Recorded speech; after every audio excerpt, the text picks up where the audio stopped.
Alright, recap of last time.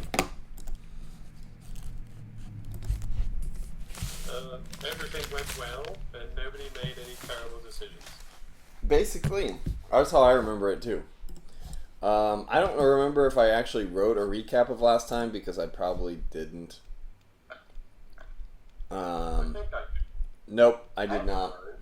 I did put up the recording. I did write up the recording of what happened.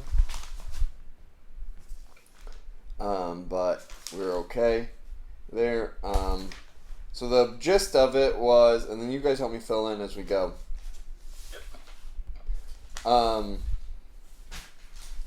We had Delilah and Daybreak on a team. We had Aaron and Autopsy on a team. Carnaxa and Pangea on a team. Clea and Benny, and Mago and Gadgeteer. We had everybody come up with their own different systems to managing managing their dimension.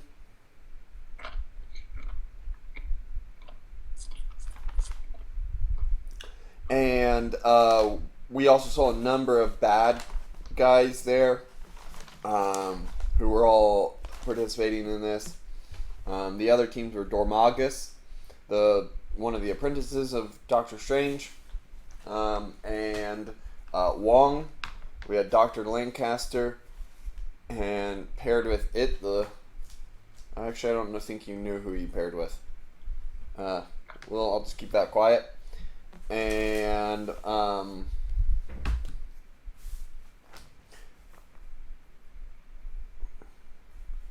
Baron Mordo. We had Magic and Colossus teamed up. Dude and Victorious, his power cosmically imbued psychic. Morgan Le Fay and Mordred. And Craw was there. Partnered with who? We don't know. Dr. Druid, or someone who appears to be Dr. Druid, was there. Brother Voodoo was there with some sort of swamp monster.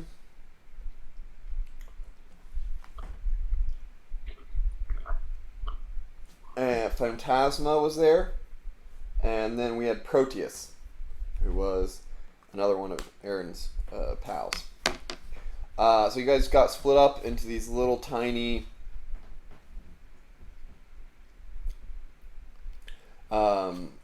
micro dimensions where time traveled a lot quicker than normal.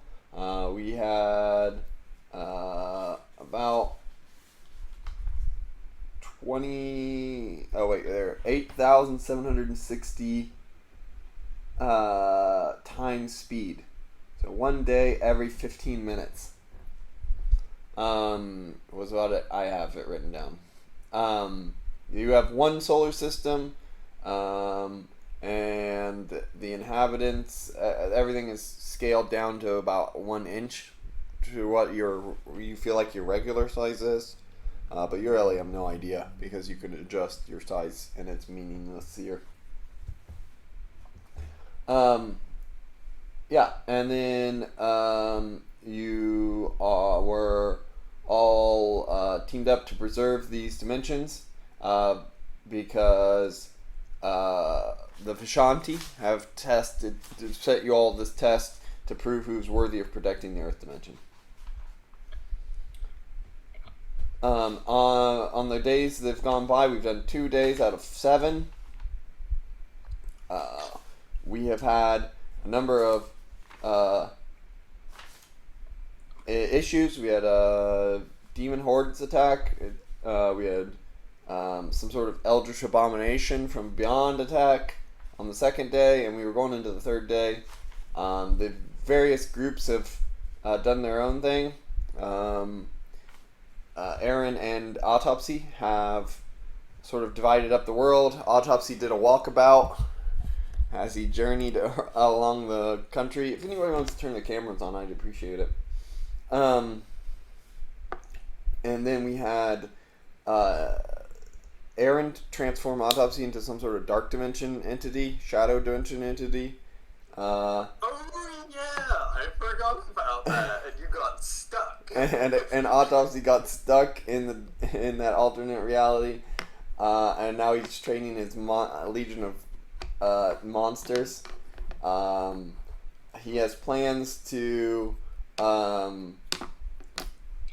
split those back up or bring those back into play. Additionally to all of that, we had maps for each one of your worlds.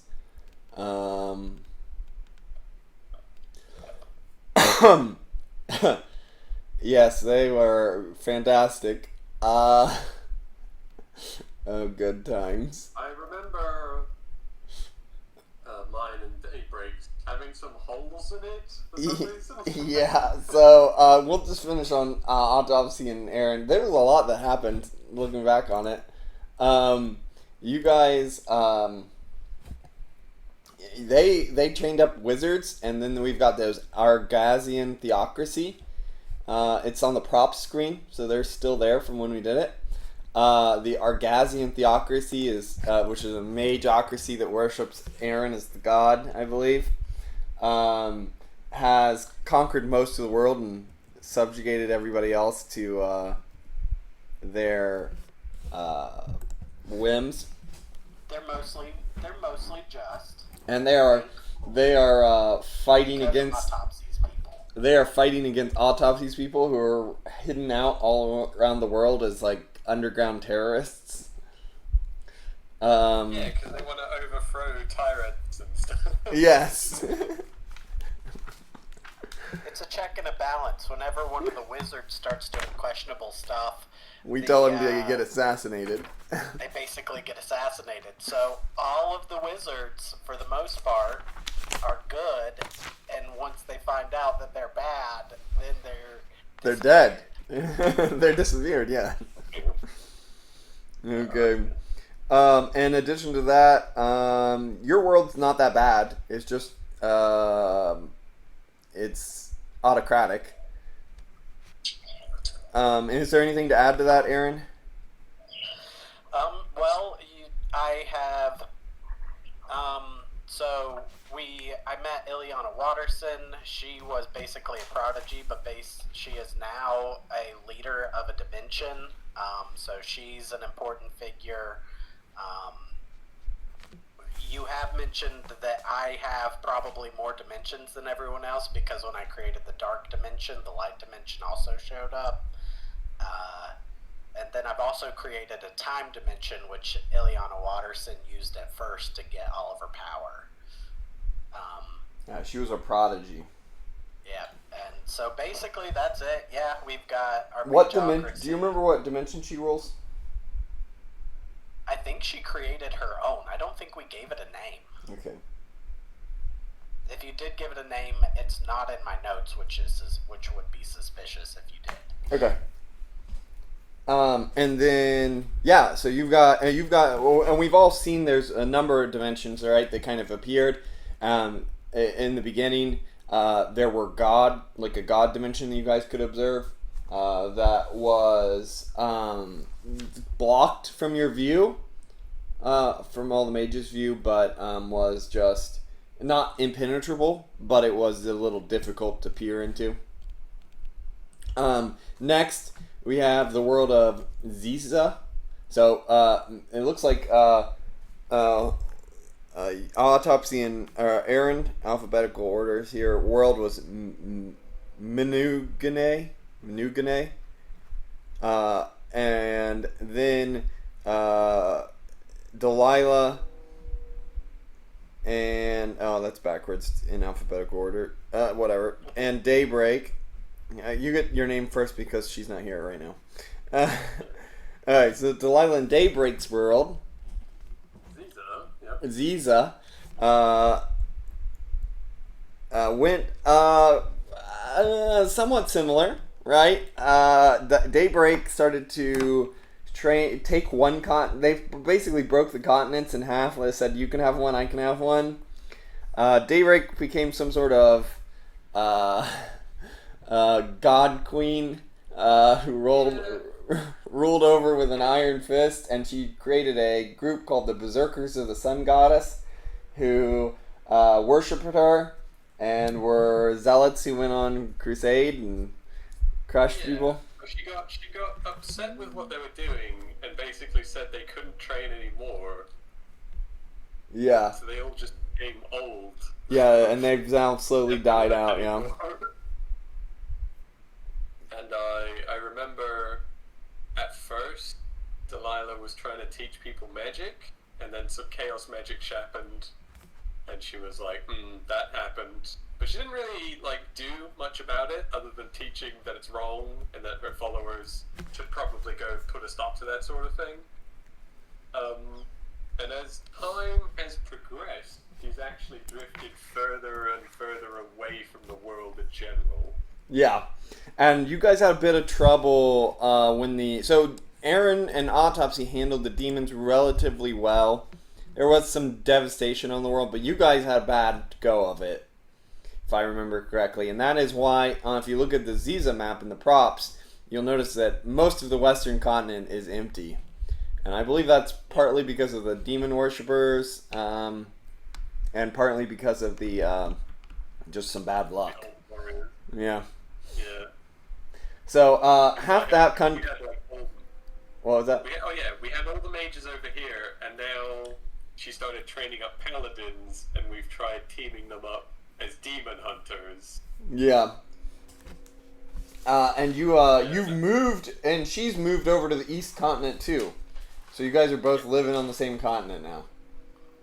Well, Delilah not so much, as she's actually focused on experimenting with either creating powers to stop stuff or improving her barrier. So rather than relying on this other barrier that the chat has come, she has her own barrier she can put up. Alright. That is about all, I think, for Delilah and Daybreak, right? Yeah, pretty much. And this may sound like Delilah and Daybreak's world was going pretty bad, but then we have Dare. Real quick on Delilah and Daybreak's. Didn't one of them make super weapons, or is that a different world? Yeah, no, Daybreak did that. She did? So they got the paladins have. Oh yeah, she made magic swords and stuff. Yeah. Yeah. So then the paladins use them when they fight really bad demons. Yeah. No, I like Dare. I think Dare's wild. Do you remember that, Alex? Because you were paired up with Karnaxa, and it turns out Karnaxa was pretty indifferent to the suffering of millions. Yeah. I started off strong trying to fight it, and then it was just he managed to weasel his way around me. Yeah, and then you The weapons you were talking about, I remember we harnessed the power of a sun twice. Yeah, and you've evolved your. I mean, and in the grand scheme of things, you guys might be the most powerful of the dimensions. But it came at great cost because you had to move the planet around a couple times, and then the ice age got real bad. Huge ice ages. Yeah, and then The planet is ice. and then you had to make a second sun, right? I absolutely loved how Karnaka turned around to you and were like, you know what, this thing about raising these people, I think you're onto something. Why don't I just flood this world with magic and we see what happens? So, And then, yeah, the planet got moved, it froze, and then you got a sun, and it got too hot, and then and then he flooded the world with magic, and people died. I remember we made some serious super soldiers as well. Yeah, and then your people slowly evolved into a race of demigods. Oh yeah, they were literal, yeah. And you were training them up in boot camp, so they could survive Karnaxa's experiment. That is precisely, yes. Perfect. in terms of population, it goes in the reversed order that we just did. So in terms of strength, I think there's a pretty comparable strength level in the first two. Aaron's got maybe the most highest power people, right? He's got the most highest power servants because he's got the Ileana Watterson. Really, Autopsy got a power boost moving over there, even though he's trapped. And you've, I don't think you've reached out, or you did you? You didn't reach out to the gods, really. So, but Ileana Watterson alone is on your guys' level, more or less, so that makes her very dangerous.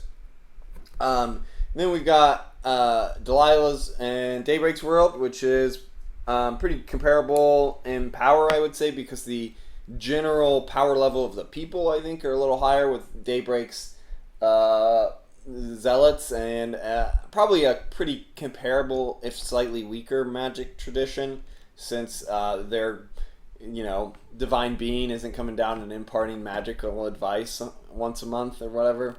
And because they keep trying to put her in charge, she was like, "No, one of you has to do it." But they were like, "But maybe you could."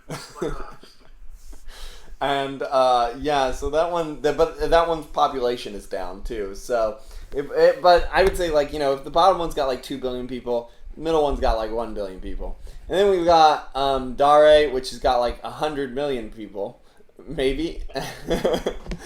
So it's at a probably a, what is that, a 1/20th?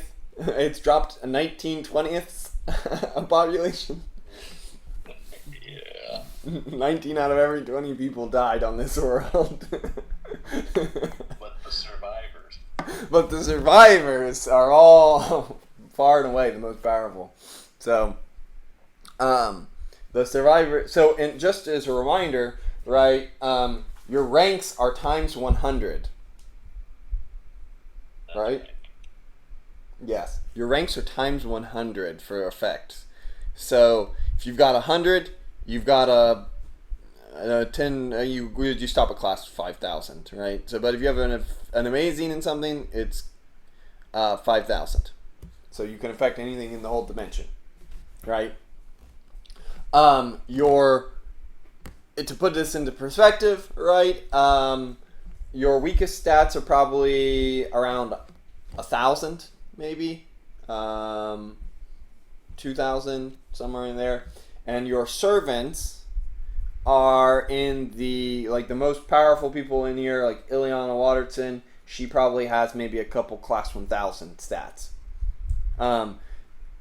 Dare has a bunch of people who are running around being able to do in the shifts, right? Like shift 150 to 500, which would do. I mean, because if we what's your hit points normally? Aaron, what's your hit points? My hit points. 1 second. Let me switch things. I have 80 hit points. So we would just multiply that by 100, giving you 8,000. Right. And my shield individual, and then I have 6,000 shield so individual. When these people are hitting you for 500, it's not a substantial amount, but you feel it. If they're hitting you for less than 100, you don't really notice, right? So, however, you've got millions of these people, so they can make a difference. In the other worlds, Clea and Benny have found out to be directly ruling. Mongo has sort of separated from Gadgeteer, leaving Gadgeteer to accelerate his planet into a high-tech, futuristic utopia with like a seedy cyberpunk style underbelly. Mongo is solely focused on magic. Benny and Clea rule directly. They're just directly in charge, with Benny being like her enforcer, and Clea siphoning magical energies to protect the dimension. The place is relatively well off since they're pretty well focused on keeping everybody alive, or as well as they can. But that is their situation. Nobody has been eliminated as of yet that you know of. You have peeked outside of the barrier of your dimension, and you notice there are a bunch of other dimensions kind of floating there. You can't cross far beyond the boundary of your dimension, and you can't enter anybody else's dimension right now. So, you know that the goal of this is twofold, right? Is to make it to the end, or I guess threefold. Make it to the end, do well at protecting your dimension, and for some, it will be to destroy other people's dimensions. That way, they lose the competition. Yeah, I don't know anyone who would do that. No, nobody. That's just messed up. Alright, so we're on day 3. We will who wants to go first? So, I believe the last thing we left off of was like some sort of giant tentacle monster was going to attack us. Right, we did leave off Cthulhu's coming. Yeah. Yeah, so we were at midnight when we Was that so was that I have that written down as done. We didn't do that one? you didn't tell us whether we survived or not. If you want to say we survived and beat him back, we can, but we definitely just showed Cthulhu's coming. Do what you're doing. Because I trained up 2 wizards to summon both Ileana and Jordan, but they definitely haven't summoned yet. I do not recall that at all. Delilah had her new like universal shield up and ready. Okay. So, we will start with that then. Pangea, do you have any plans for what you've gotten ready? No, I don't think so. I vaguely I'm remember. this time pick on this one. Yeah, I vaguely remember Karnaka saying something to you about like, why don't you just throw those planets at them or something? That sounds pretty like it. A few hundred more thousand people. Don't worry, you only have 1 inhabited planet. Okay, hell, we'll throw Yeah, it it's in fine. private. Yeah, it's fine. You can just move the other planet back around if it gets out of orbit or something. That's true. Your large scale, I guess. solar system terraforming hasn't gone bad so far. Alright. Yeah, that's what we'll do. Alright, so Pangea, That's our plan. Karnax you're like flying out, and Karnax is just kind of laughing maniacally to himself, and he looks over at you and he says, "Hello, rock golem," because he thought of you as a rock golem, right? He's like, "Hello, rock golem. I forgot about that. I'm looking forward to this. I've got a very good surprise in store for our unwanted guest." And he starts maniacally laughing. What is it? What can I do to help? No, it's a surprise for you too. Oh, You gotta give this old man the chance to, live a little. oh God. Alright, so, Aaron, you have the rituals begun in advance, and a little bit later, the borders between the dimension weaken, and Autopsy and Ileana Watterson step through. They are there to come to your aid, and ready and willing to go. So, Delilah, in your world, Daybreak is like fitting people with helmets so that they can go into space. as Right. she is like enchanted magical. She's like put like laser beams on the back of boats to shoot people into space on like Viking warships, and to go fight whatever's coming. As she like lines them up and hands them magic weapons. Yeah. There's only a few of those to go around, I believe. Yeah. So It's only like full number, so it's not like. yeah. So they get lined up, but the rest of them bravely volunteer to go out, likely to their imminent demise. Yeah. Delilah, Sort of- you are putting up a force field, right? A barrier around, like a second barrier. Okay. Do we prepare? What do we prepare for that? Do you remember, or do you have it?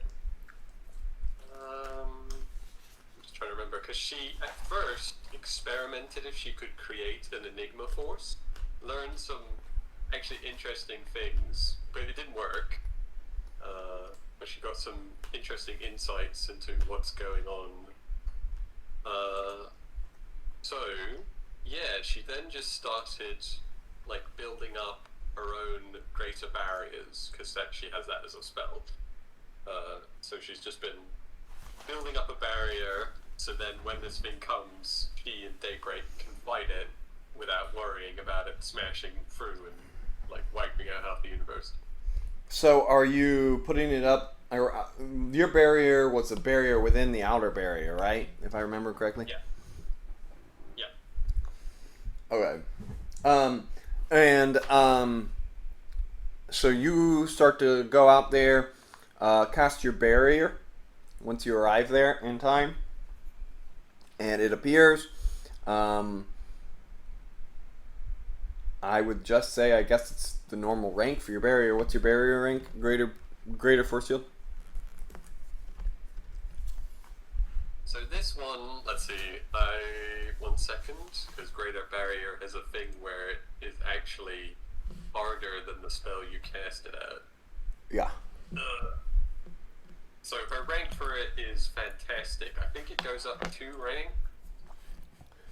Believe so. What would that be? So Uncanny. Okay. So 45 barrier to this thing here. Or 4,500 barrier to the pathetic. You cut out, Jacob. I can't hear you. Oh, can you guys hear me? Oh. Hello. Can you hear me? Oh, okay. I've been having some problems. I was telling Speed earlier. I was having some trouble with my USB port, so just let me know if I cut out. So yes. So that'll be a 45-point barrier to you guys. A 4,500 point barrier to anything not at your level, right? Yeah. Okay.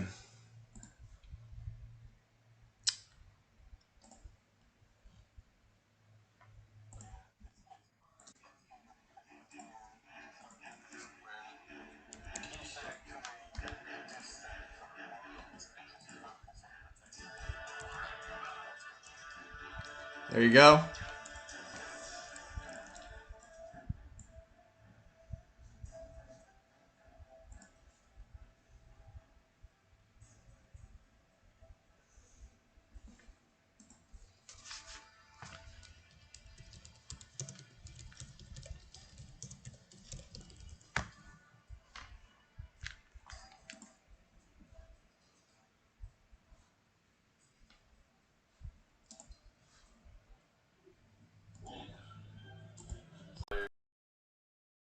Probably been like.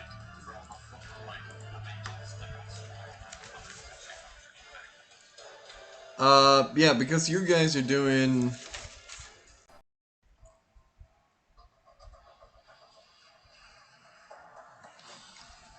Let's see. That would be.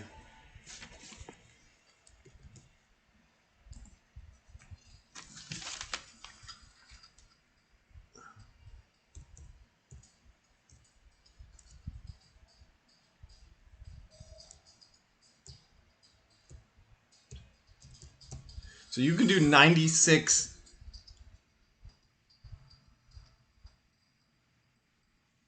No, that's not right. 96.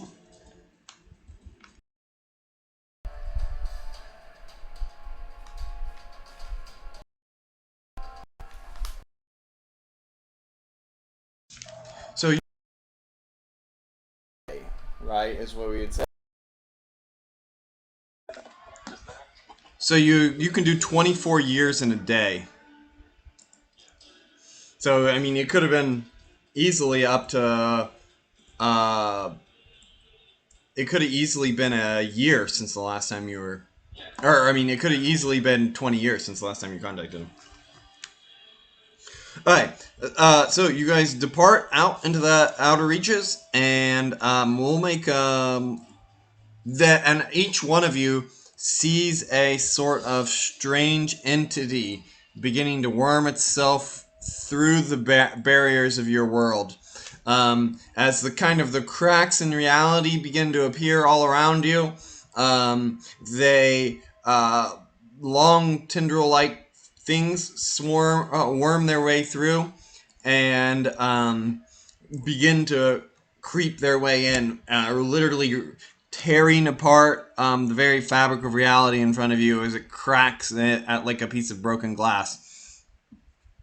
You see this thing. I'm going to give it a picture here. Up here before you.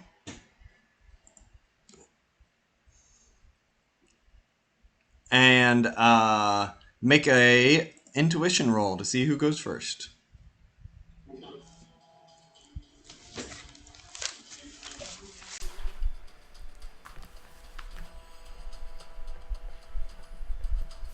Let's see. So with intuition of shift of class 2000, that's a green. I think it's just And a a normal red. one. I know, Definitely just did I'm not being a think pain it in the ass. I knew what you were doing. If I'm not being a pain in the ass, are you guys even playing with me? I mean, what would we do? That is green.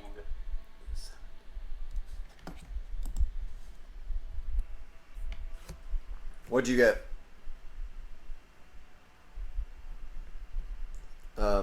Speed. Green. Alex? I am pretty sure. Where'd it go? What's my chart? I had a 18, so Yeah, 39 on excellent is a white, so I'm gonna take a yeah, I'm gonna guess say that white. Alex got a white too. Yeah, I Okay. would say that's definitely correct. Okay, and Daybreak, your assistants are just going to go after you, including you, Pangaea, who's the main character in your world. Alright, so you got a green.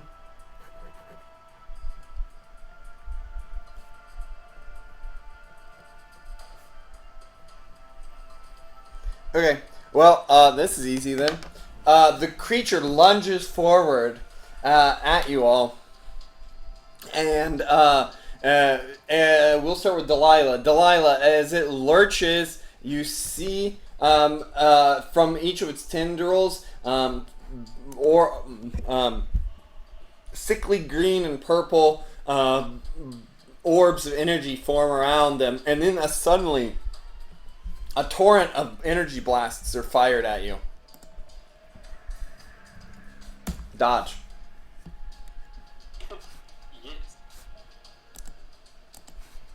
Alright. I got a white, so... I got better than a white. Okay, as the energy blasts fire past you, they strike against your force field, causing it to wobble and look not good. Not good at all. As cracks start to appear in it, it seems as if that wasn't a glancing blow that it would have been destroyed. But, you know, it's better than it being destroyed with a glancing blow. Okay, Aaron, the creature before you spits out from... I don't need to make a roll for this, but I did, apparently. It spits out, one of the tendrils, like, opens up, and then, like, from the tip of it, just kind of... And then it like, spits out, like, one of those I don't know, like it burps out from the end of the tentacles, these slimy creatures that turn into these, one of those. What are those starfish that are like really long-legged and like wiggly looking? Called? I'm not sure what you're talking about. Starfish, but like just a big circle with like hundreds of arms instead? Is that what you're talking about? No. I think they're called brittle stars. For long arms. That are There it really- is. They spit out. It spits out literally thousands of these things that look like this. But in the middle of it is one big eye. All right, and then they rush forward. Hey, I've played Zelda before. I know what to do with the eyeball. All right, the thousands of them, and you're like, hit the eyeball, guys. All right.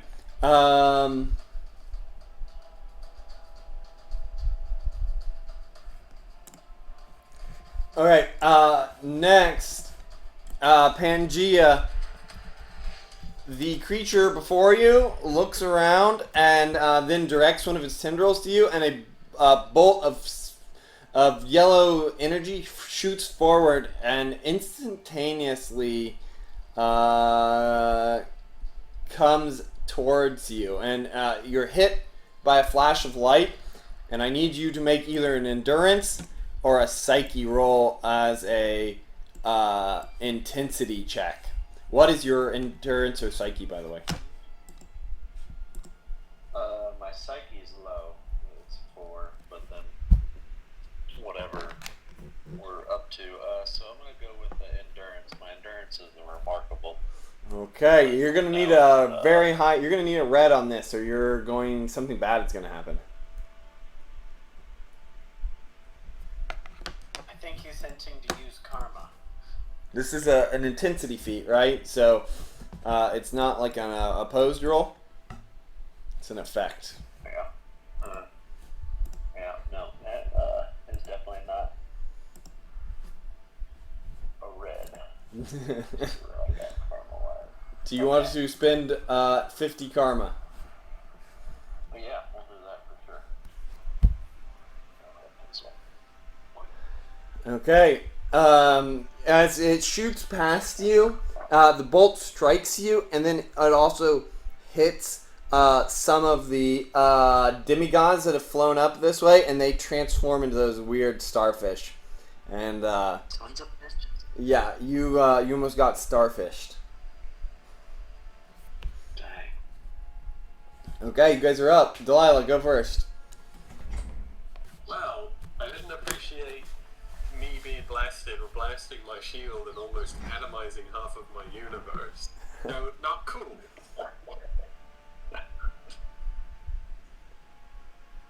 So, we're gonna continue not using chaos magic for a start, just in case anyone was in any doubt. Are you sure? There's a voice in your head that says, "Are you sure?" Are you sure? Are you sure? So, instead, I do think it's just gonna have to be Old Faithful, Eldritch Bolt, because how complicated. This is different. This is a difficult being to come up with complicated schemes again. You just gotta shoot it. But yeah, since it's just blasting at me. And as we're fighting, can we see it actually attacking other universes at the moment? No, you cannot, because this, what you really see is that there is this thing that is in front of you, which looks like a complete entity in front of you, is got actually from the base of it. You see there's like a root, how it comes down to a big mass at the base. That big mass at the base in the picture is at the edge of the dimension. And since you've asked the question, you believe that this is just like a limb of a bigger creature, or a bud, almost. But yeah, that tells me I need to beat this thing. I can't just wait it out. otherwise I would just go back and like repair the shield a bit, but it does sound like I need to get rid of this part here. So yeah, I'm gonna shoot it. Well, actually, should I do a psyche roll to see if I can do 2 spells? Sure. Yeah. See if we can get creative. I believe I can with the 60. Let me just check. You sure? You need a yellow. So, psyche is amazing. So you missed it by 1. No. Missed it by 1. Alright. So, yeah. Bang. 13. Oh, I rolled a d6 plus 1. I'm cool with the 7. Just like As it sees the bolt coming towards you, coming towards it, it doesn't move quickly as it gets a green, but I believe you've missed. It swerves off to the side and kind of throws up a mystic shield around itself that deflects your bolt. Yeah. All right. I send Daybreak in. Yeah, Daybreak goes, charge! And she doesn't get 2 attacks. And she gets I think she might get it. She gets a yellow on her first attack. As she leads the charge, she blasts at it.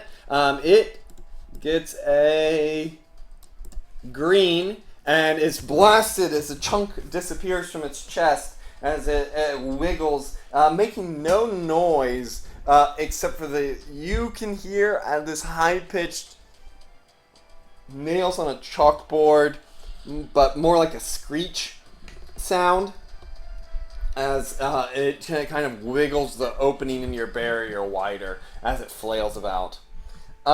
Then your armies attack. You've got the hand-picked few thousand of the best soldiers. And as they close upon this thing, they rush and start to stab at it, and then suddenly it whips one of the tendrils around, and it just incinerates. The force of the blow disembowels and not even disembowels. It just smushes. It swats them like a fly. About 300 of them. As it criticaled its fighting roll. Alright. I need to make a note for your armies.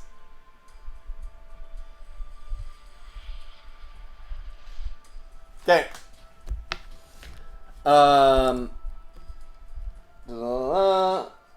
Aaron, you're up. Okay, so I guess I observe for a second and I see the same thing that you've already described, that it looks like a tentacle is coming out of the portal. Yep. Okay, so I instruct Ileana, take care of the starfish, and I ask Ralph, autopsy, please. Start trying to push back the monster into the hole. I'll assist with that. Okay. I assume I can't close the hole or attempt to close the hole with it still coming out. Nope. Right, Ralph charges in and pushes at it as hard as he can. And he is impaled through the chest as the shadow energy leaks out of his back as the thing just shoves the thing through it and then blasts the hole through his back. He flies backwards and looks to be in a lot of pain, but the shadow energy that he's made up out of heals him. He still looks like he's in a lot of pain. Alright. And then I guess I go now? Yep. Okay. So I'm going to roll for my telekinesis. Or I guess 2 attacks first. Okay. Alright. And that's 2 attacks, because I just need yellow, right? Yep. Alright. And then I'm going to roll for my telekinesis, my rank 7,000. You get one universal spell and one personal.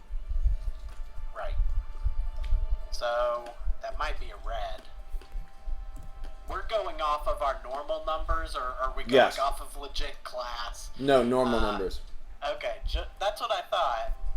So yeah, is that a red? Only go off class if they're scale of the people you're protecting, which the starfish are. So. Okay, that is not a red. That's a yellow. Okay. It's one off from a red, just for the record. Okay. What's your second attack? My second attack is going to be my personal telekinesis to blast it and damage it back further. Okay. Are you trying to push it, slam it out of the portal, or just hurt it? I guess more so trying to push it back. Alright. Alright, so you strike it the first time with a tremendous bolt of energy that sends it knocked backwards. But then it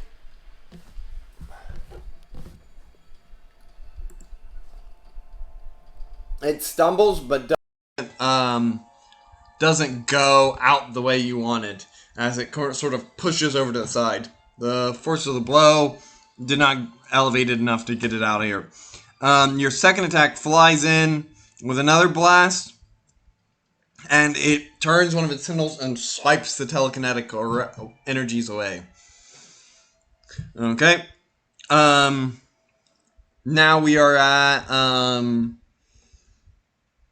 Pangea and Carnaxa.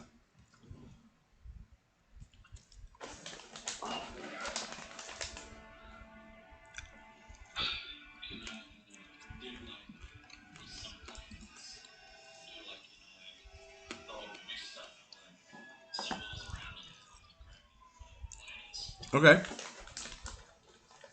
You can throw the planets as a weapon.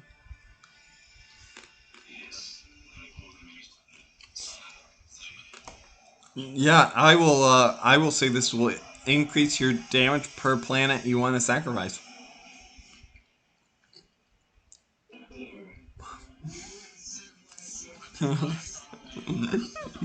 You've got 8 planets.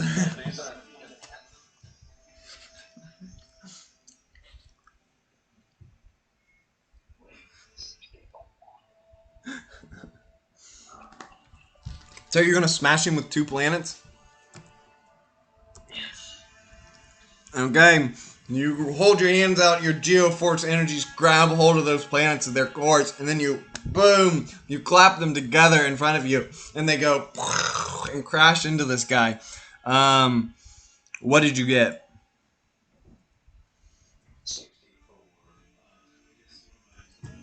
Agility. Agility.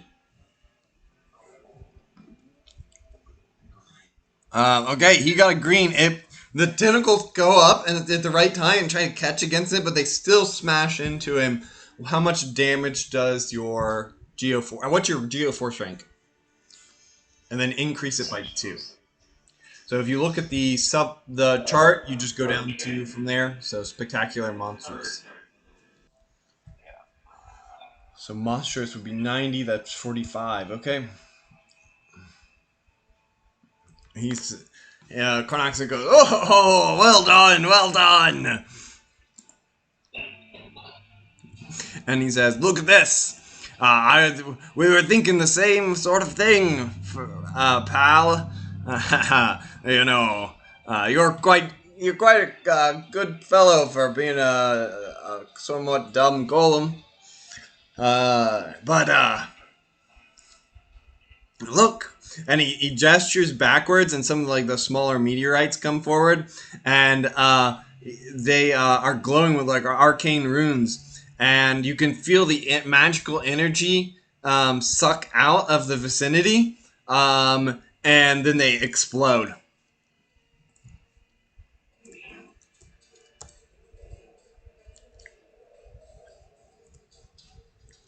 The thing pulls its guard up and tries to protect itself, but it explodes in front of you with a tremendous force of energy that pushes you back. But then you feel like a void of magical energy for a second, and you see a bunch of your subjects kind of collapse as they're like almost suffocating as they can't breathe in space without access to magic. So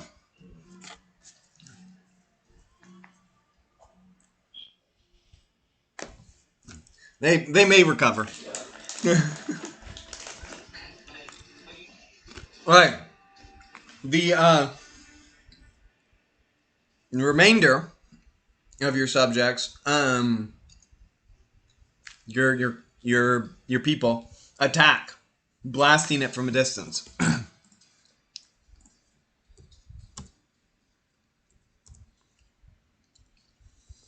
Okay, the energy beams strike against this thing as it puts up its tentacles and then raises a force field that deflects some of the blows, but some of the blasts manage to pierce through, dealing damage to it.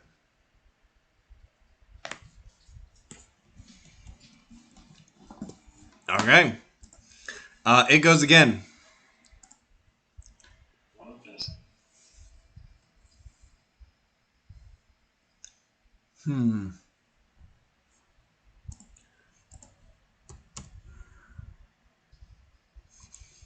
Delilah, in front of you, it transforms and becomes invisible.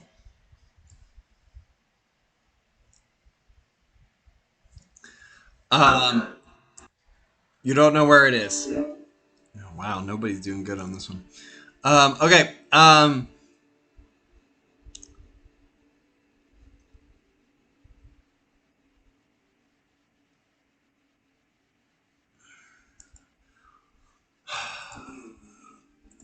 Okay. So he only gets one. Aaron.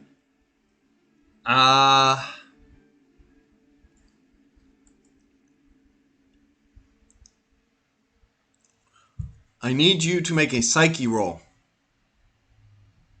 As you see this thing rush at you, its jaws rip, its place under its eyes rip apart, and a mouth full of teeth come, and as it tries to swallow you whole.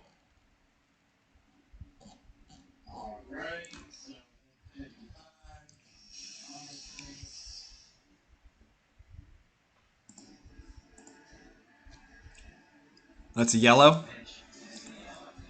You like look at it and you scoff at this amateurish illusion. And it still is where it was at before.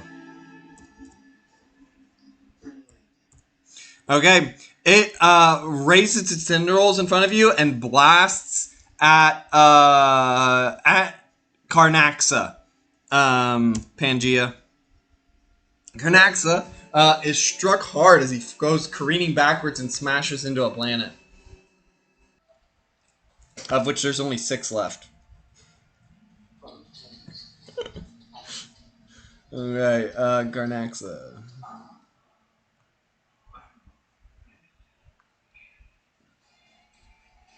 The force of the blast was tremendous. You felt like your skin almost got scorched from just being with, yes. Even from a great distance. As Carnaxa pulls himself out of the crater, your telescopic like vision zooming in on him. He looks badly injured from just a single blast. Alright. Delilah, you're up.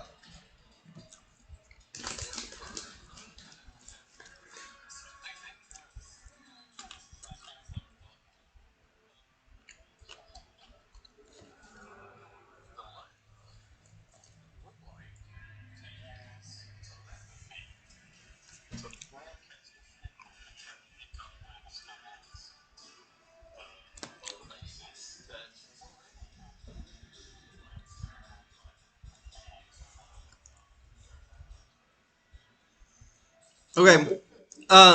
You reach out to it, looking for its mind, and you find that it has no mind. There's nothing there. You're not sure exactly what that means. You're not sure if it's because it's the bigger part of a larger thing, or roll occult lore.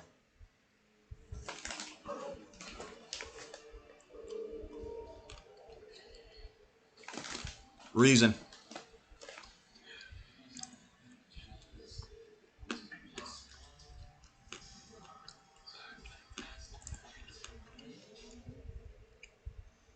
Or, and this thought comes to you, this could be a mystic creation.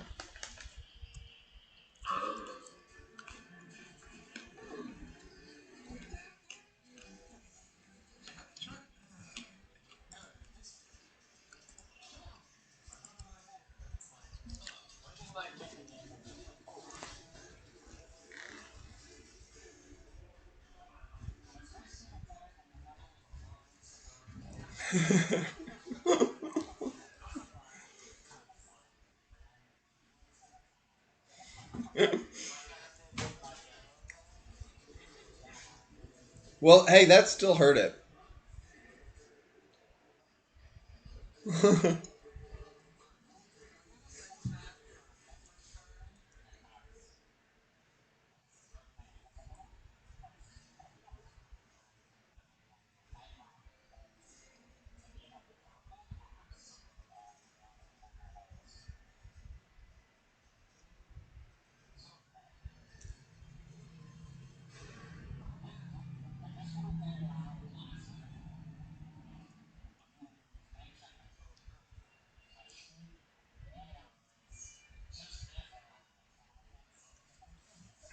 Okay.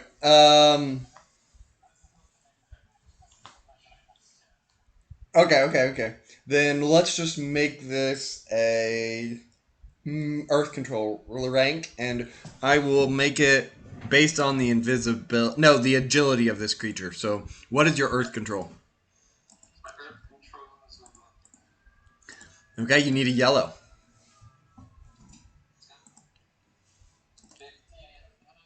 Does not appear to be very agile.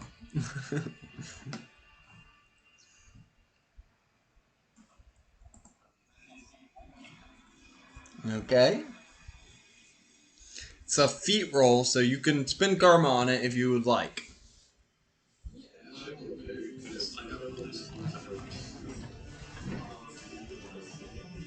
Okay.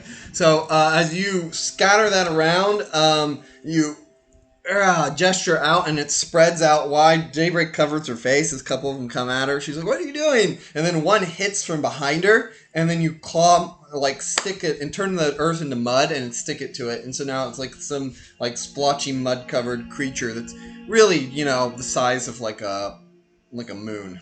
But, you know. She turns, looks surprised, and says, "Ah! How'd you get behind me? Die!" Alright, no 2 attacks for Daybreak. And she blasts with a green. And the creature fails to dodge as she jumps backwards and puts her hands together and then shoots out a big, like, Kamehameha at it. And strikes the thing in the chest, and it goes flying backwards as Daybreak continues to deal damage to it. Your warriors have pulled themselves back together and they lead another charge. It's futile, though, as their best attempts are deflected by a force field.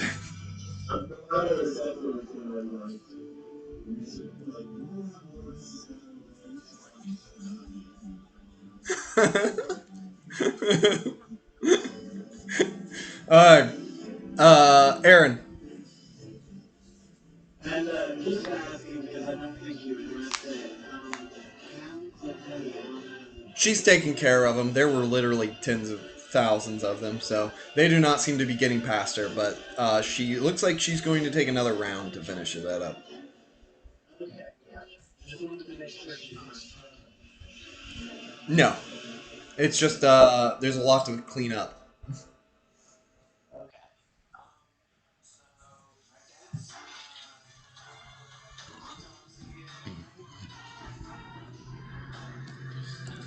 Atos, he looks at you and he says, "I think I should summon my Raven Guard."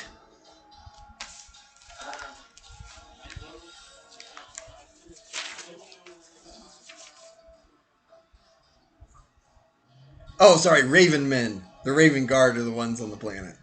And he raises his hands, and with his first action, he brings them into this world, and they're a bunch of shadow monsters. So they rush in the vague shape of birds as they rush forward. He closes, and he takes a giant right hook to the creature's face. The creature grabs Autopsy by the arm and then puts an energy blast on his face and blasts off his head. He goes flying backwards, and his head recovers. Autopsy's head gets blasted off. Yes. Lovely. I love it. His Raven Men, however, charge forward bravely, and they lunge onto him, and they start like ripping and tearing apart with claws that come out of their bird wings, and their beaks turn into horrid, jagged teeth. And is it effective? Yeah, chunks of the creature, the Eldritch Horror, are ripped, torn to shreds. It doesn't seem to be super effective, but it does seem to have done an amount of damage, like a noticeable damage. Okay, gotcha. All right, well, I'll roll for 2 spells. I get 2 spells. I think that's still a grade. Yeah, I think so. To no effect, though, as the creature sees you coming and then throws up a barrier that deflects your blow and sends it careening off into the distance. It strikes against the outer barrier and sort of dissipates itself. Okay, then I will try my second. Oh, wait. Yeah, I got a yellow. Yeah, so no damage. Okay. And I'm just taking a look at my spells real quick.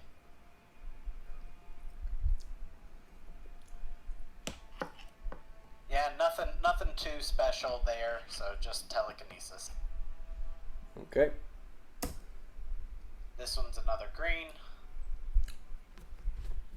Green bleed for me, too.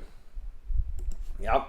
So as this one comes in, it looks at it and tries to catch it with one of the tendrils, which get like the tip of it blown off as it does. How much damage? 35. We'll just make it 20. Okay. Yeah, that falls off, and then it comes back at you. And now it's Pangea and Carnaxa. Carnaxa cuts up and he's cursing, or it sounds like he's cursing in Atlantean as he flies back up towards you all.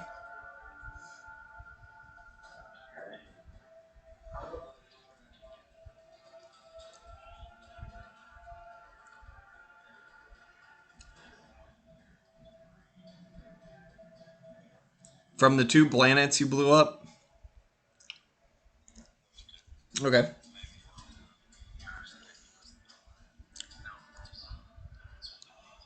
Yep.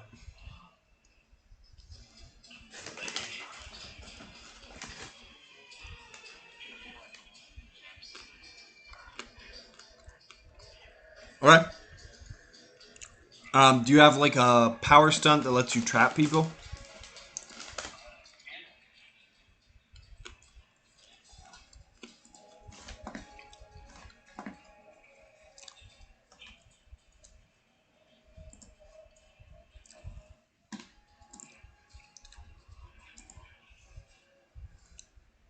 Well, you can attempt it still, and then you can spend karma to make it work if it doesn't work.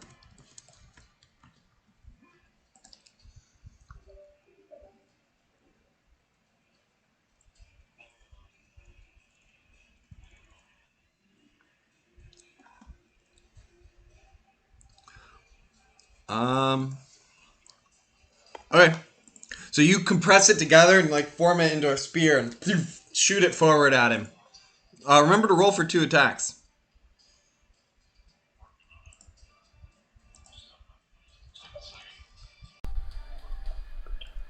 That's for 2 attacks. Damn. Nice. Yep, got it. Should have saved that one. Okay, first attack. The stone spike shoots forward at Incredible, I believe, is your agility. Yes. That's a yellow, and I got a 46, which is a white, I believe. Nope, it's a green by 1. So, the spike stabs into the thing's center of the mass, and it pierces through the back and rips out, shooting towards the outer limits of the solar system. It's still standing as it wiggles menacingly, and no noise still coming from the creature, even though you would expect at least a howl of pain. Make a second roll.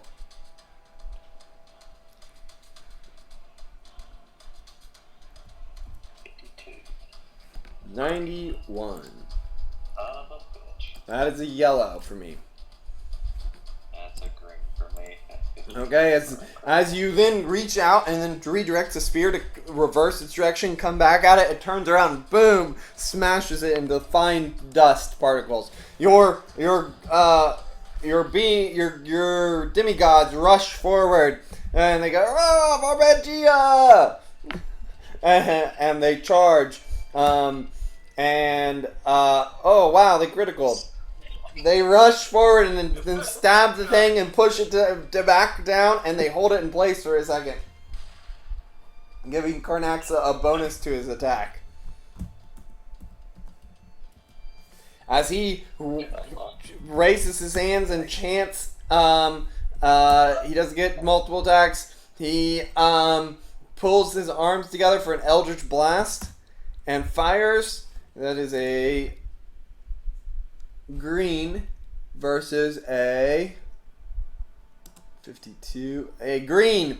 It blasts the thing in front of you and does only half damage as the thing pulls loose some of the tendrils away from your people's grasp. And as it pulls them up and blocks it, it's not enough. The blast bursts through it and then it hits the middle of the thing and it explodes into a burst of light. You'd hear cheers go out in space, where it's definitely because of magic that you can hear it, as the creature seems to be dead.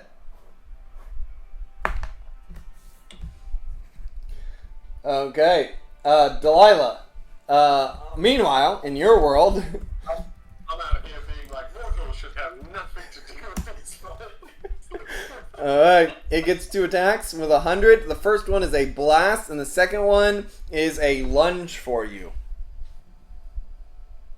Well, I'm not super cool with either of those. 2 dodges? Yep, first one is a green, and the second one is a white.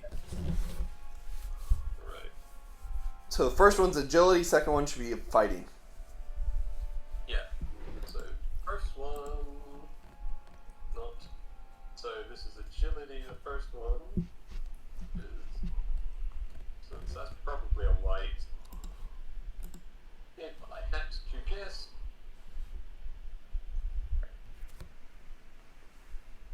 Was that 30? Yes, so that first one's a white. Okay, you are blasted as the sickly green and purple blast strikes you in the middle of your chest, and you are, you feel your flesh burn with magical energy that pulses through your veins. You take 100 points of damage, Ow. minus your shield. That definitely went through my shield.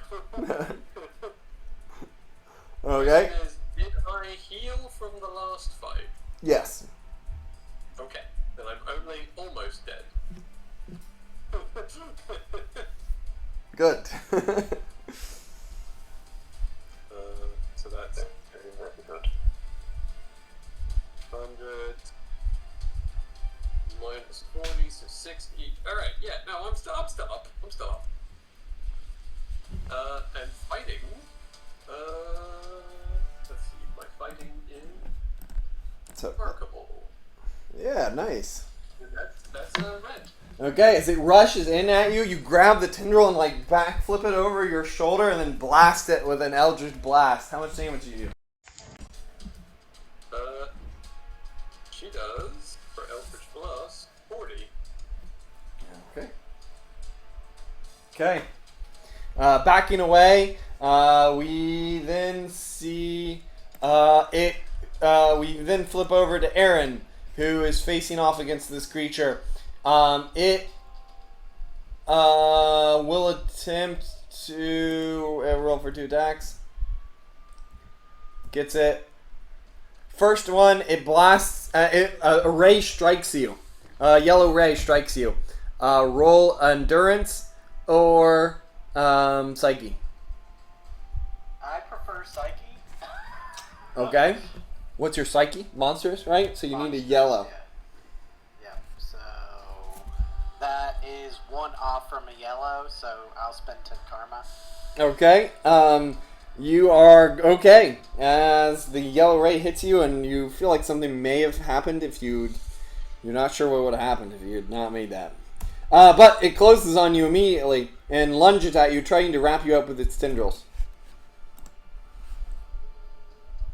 Alright, so what am I rolling? Fighting. I got a green. Yeah, that's a white. Okay, it rushes forward, grabs you with the tendrils, and then squeezes and twists for 100 points of... Wait, is it 100 points of damage? 70 points of damage. So my shield cracks and I take a little bit. Okay. Yeah, and it's got you in a hold. Okay. Okay, Delilah, you're up. Alright, seeing that we just managed to turn its attack around after it blasted me, we're not going to do anything experimental right now, we're just going to try to finish it off. So, I'm going to roll for Psyche. So, 79 on Amazing. Is yellow. 79 on Amazing. So, I Eldritch Blast it first. Okay. I got a 32, so that is a white as it raises itself back up and is withdrawn by whatever it's attached to out of the limits of your dimension. And then as it does, you then Eldritch Blast it again. It does 40, right? Yep. It kind of flails backwards as it's blasted, but it's still there. Yep. Second attack? Then, the second, it doesn't have a brain, so there's no point doing that. I don't think that's a personal spell, because it has to be like a personal spell. Yep. Oh, I know. What am I doing? Aaron taught me. I telekinesis it.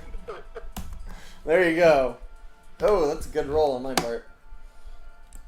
Okay, if the telekinesis blast comes at you, you feel a weird sense of deja vu as it swats the telekinetic energy away.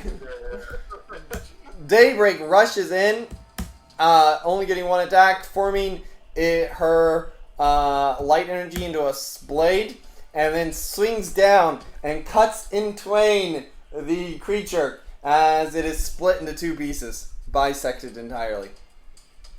It dies. The berserkers are like, ah! I mean the warriors, not berserkers. Okay, Aaron, you're up. Okay, so I'm grappled. Does that change what I can do? No. Okay, then I'm just gonna accept the grapple. You will. You won't be able to cast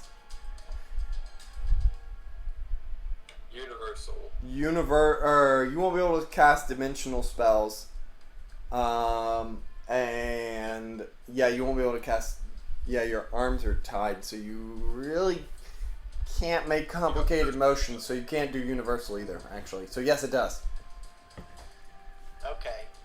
So as far as breaking grapples go, that's entirely off of fighting and strength. Strength. Though you have telekinetic as a personal spell, so you could try to use that as your strength. Alteration bonus higher rank. Can I use that to try and break through Yeah, that just grapple? you could just use that and get out of a grapple. Okay, I use Alteration Bone. Okay, what's the rank on that? Incredible. Make a roll. If you succeed, you get out of the grapple as your bones turn into goop. There we go. Okay, you slither out of the grapple in an all too disturbing but frequent display as you your bones turn into goo. I turn myself into a triangle shape. That way they can't grapple me. No matter how hard you squeeze, you're just gonna squeeze me out of the grapple.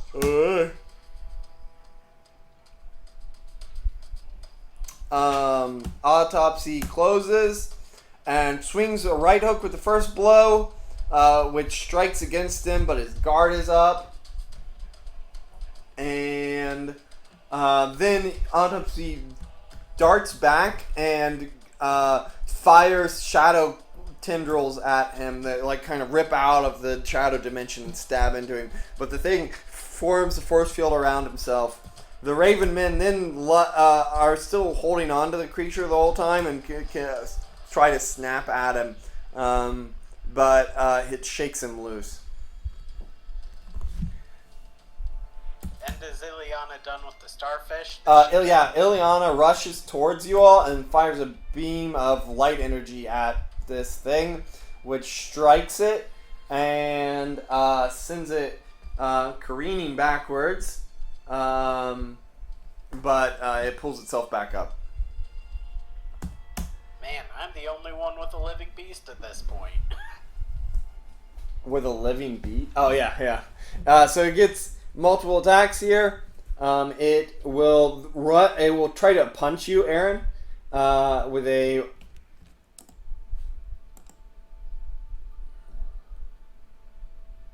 white, and then it will attempt to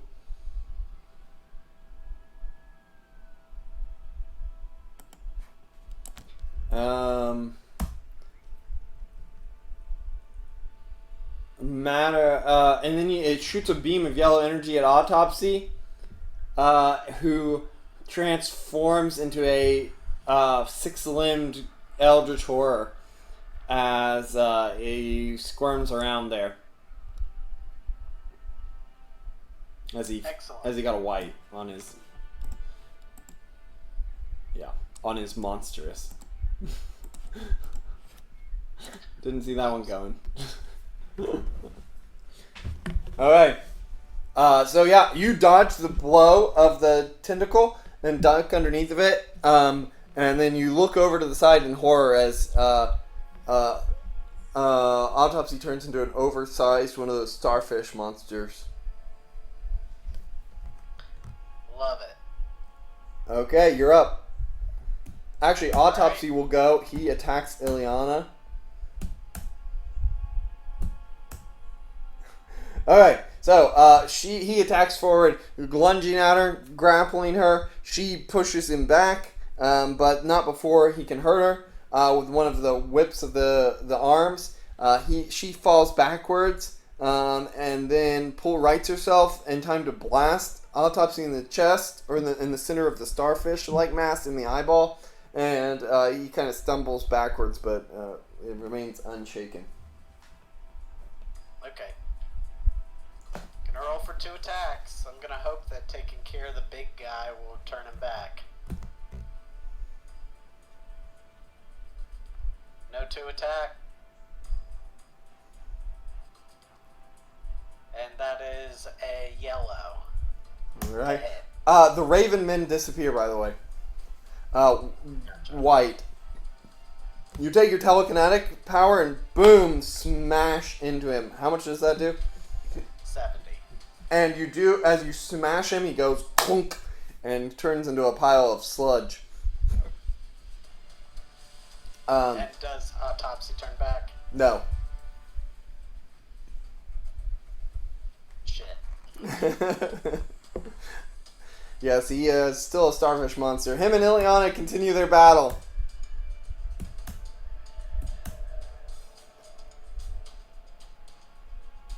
Okay, Ileana dodges and weaves, flying past his arms that reach out and lunge at her. Then she ducks underneath. Eldritch blasts again into the chest of Autopsy, or the middle of Autopsy, doing more damage to his starfish form.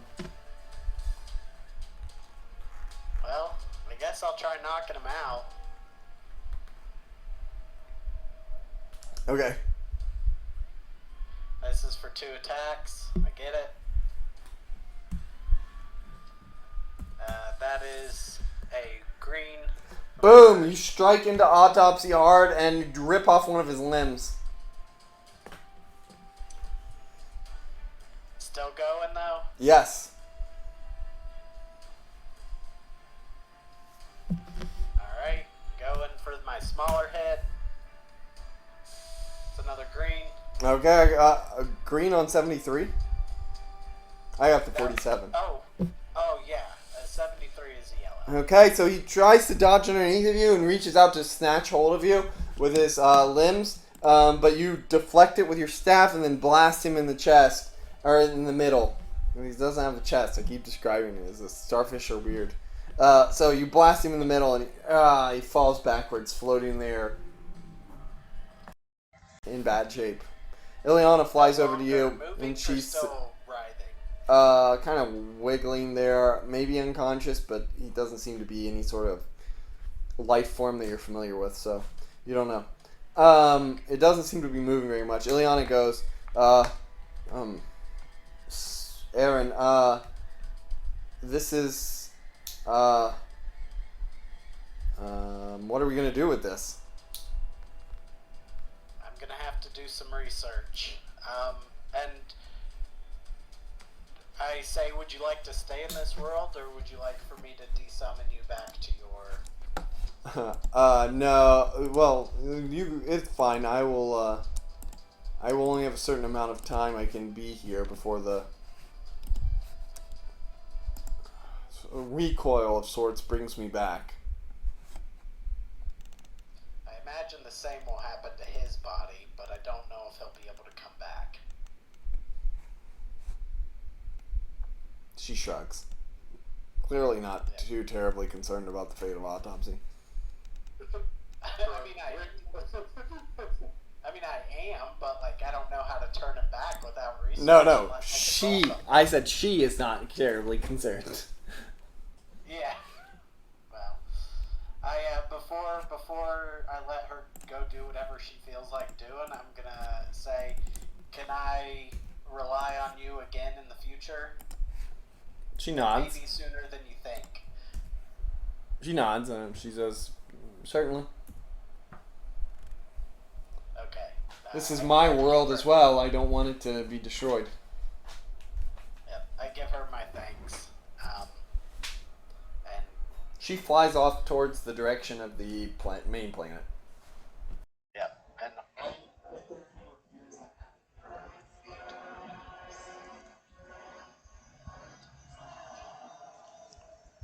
You've got to trap him somehow, which you are able to do, because he will wake up in a little while. Okay. The Bell of Monsters?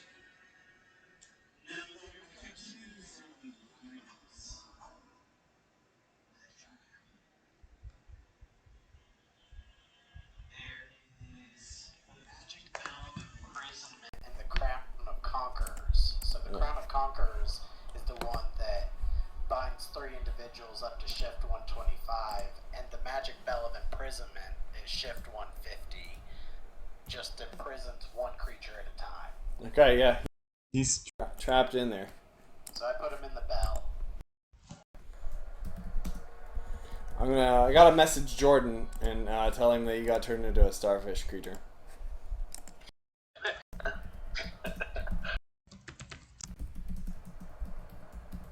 There's not really a place for me to do research on how to change people back. I don't have any of my books. I wrote, Autopsy got turned into a starfish eldritch horror. R.I.P. Jacob, if you're talking, I can't hear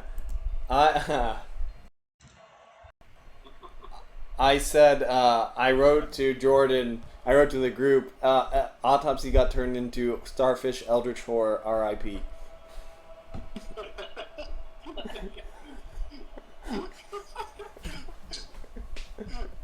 All right. Let's take a short break there. Decide on what you want to do for the next day. Uh, I'm going to let you know. Every day's an adventure with Carnexus. Days 3 and 4 and 5 are going to be fairly quiet. Okay? Fairly quiet. There will be something that happens, but we'll come back to it.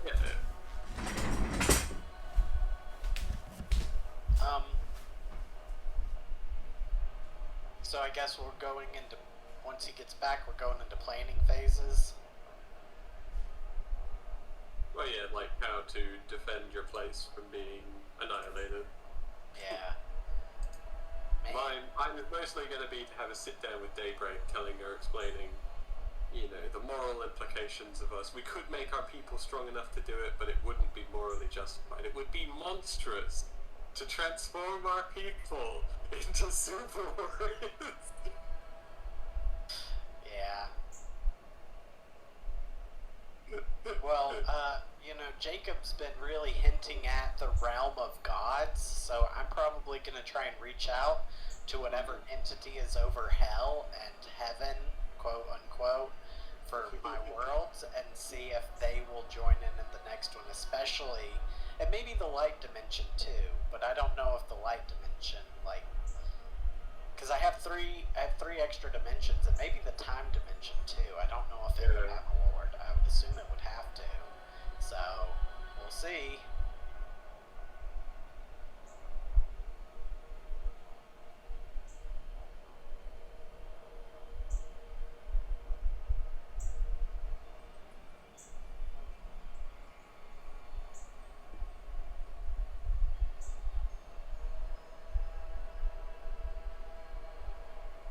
Hello.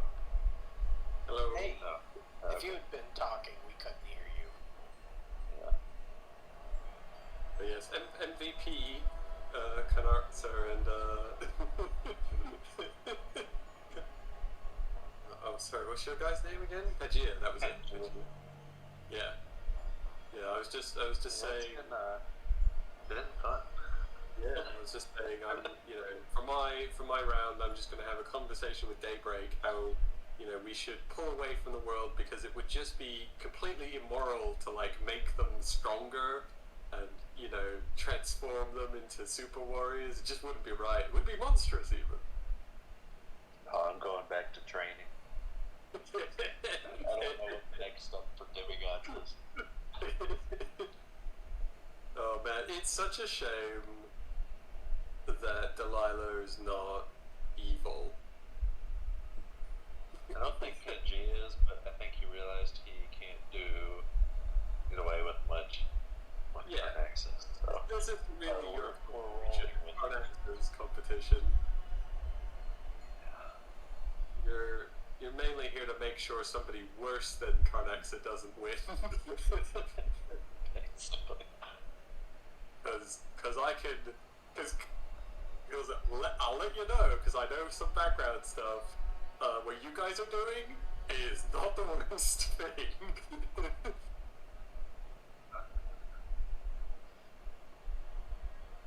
Yeah, I just keep hitting these curveballs. One of them's my own fault, but man, Autopsy being a starfish, that's not helpful. I still think it was so funny when Autopsy got stuck in that dimension. Oh man, yeah, that really threw a wrench into how it was interacting. It was so funny.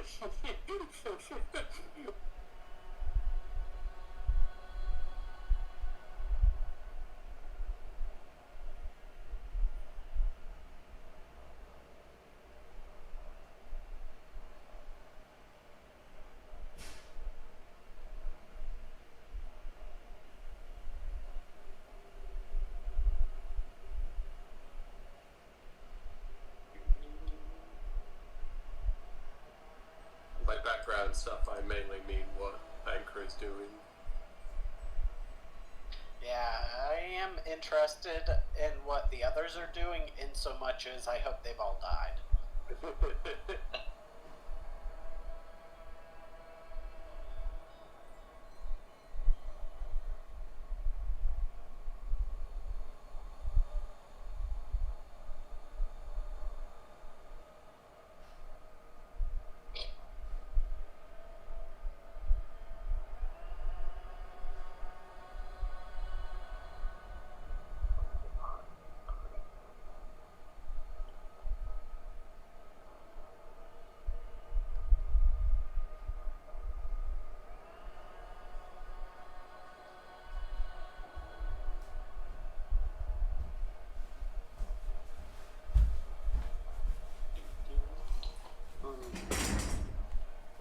Hi, I'm back.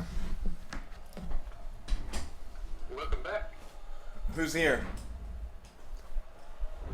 Just you, James? Oh, Alex is still here? Okay. Yeah. Okay, let's, which one of you guys want to go first? I can go first.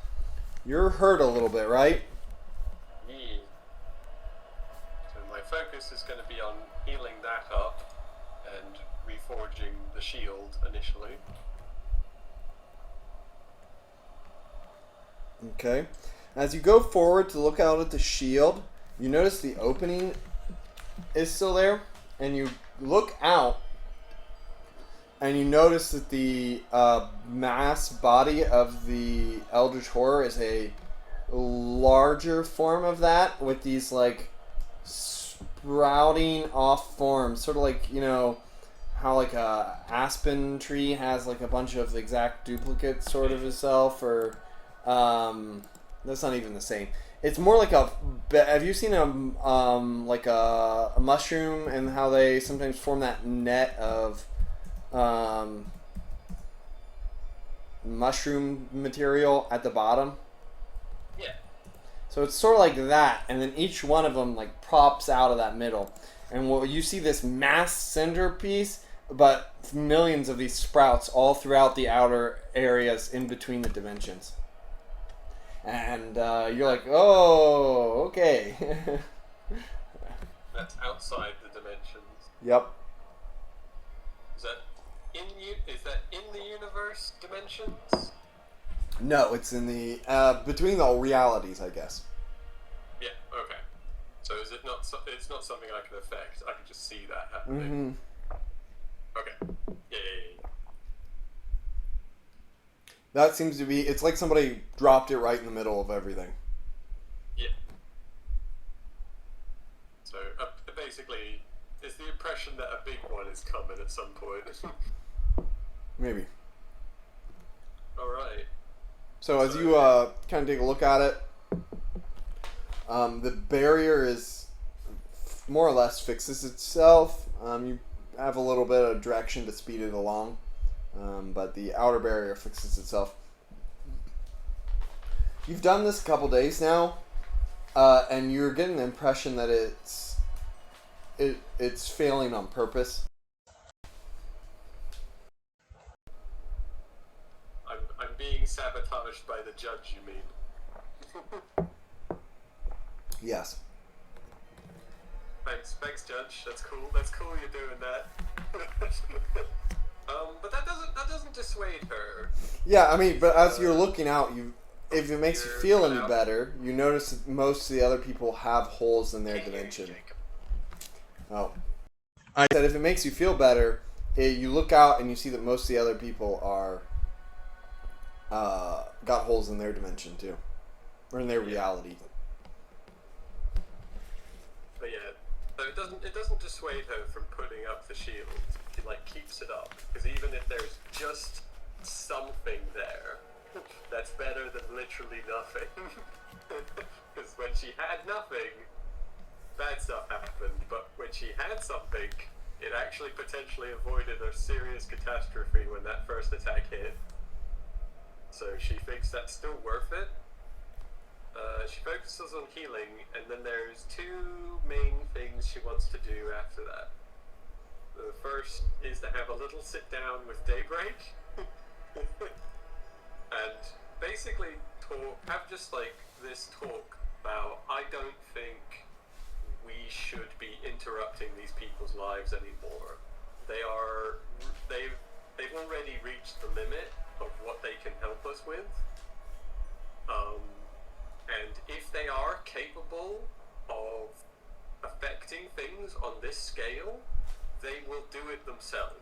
We've given them the tools to start on that path, but we shouldn't be forcing them into this role. We shouldn't be like going down there, breaking them apart, making them stronger. We can't do that. It's just not right. Here, flash over to Carnaxa. What if we took these guys apart and then put them back together to make them stronger, Pantea? I was gonna say we should continue training, and I'll also put up a force field around, not a force field, but whatever debris is left to build a shield around the planet. Yeah, we'll come back to that one. I just wanted Carnaxa to be the exact opposite. So flashing back over to Delilah. So have this heart to heart to convince her that we shouldn't be going down there and messing with these people anymore. Daybreak is like, they deserve the right to defend themselves, and we're not making them do anything. They want this. They want to live. Delilah, make a personality roll, Delilah. Yeah. Delilah's not terribly convincing, so we'll give it a go. 69. Nice. Excellent. It's a green.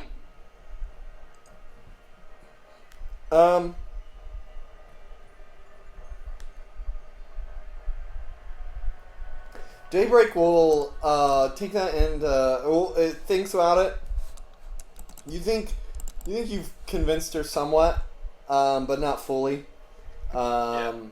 I won't force her, but I'll let her know this is what I'm doing now. She looks like she still intends to go down there, but you've sowed the seeds of doubt.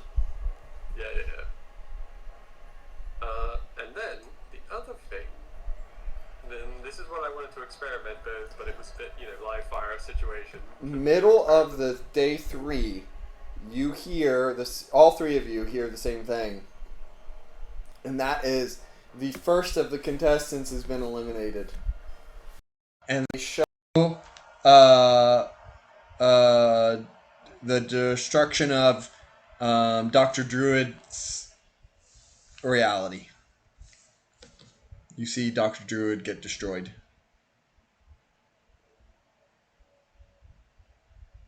Now, It's a woman. You don't know her.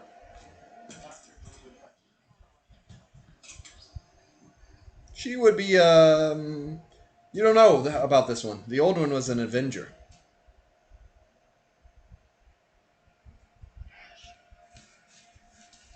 You didn't know there was somebody who took up that title until recently. And by recently, I mean, let's see, 3 days ago.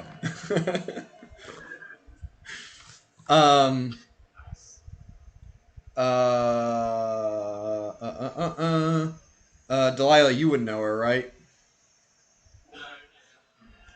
Okay.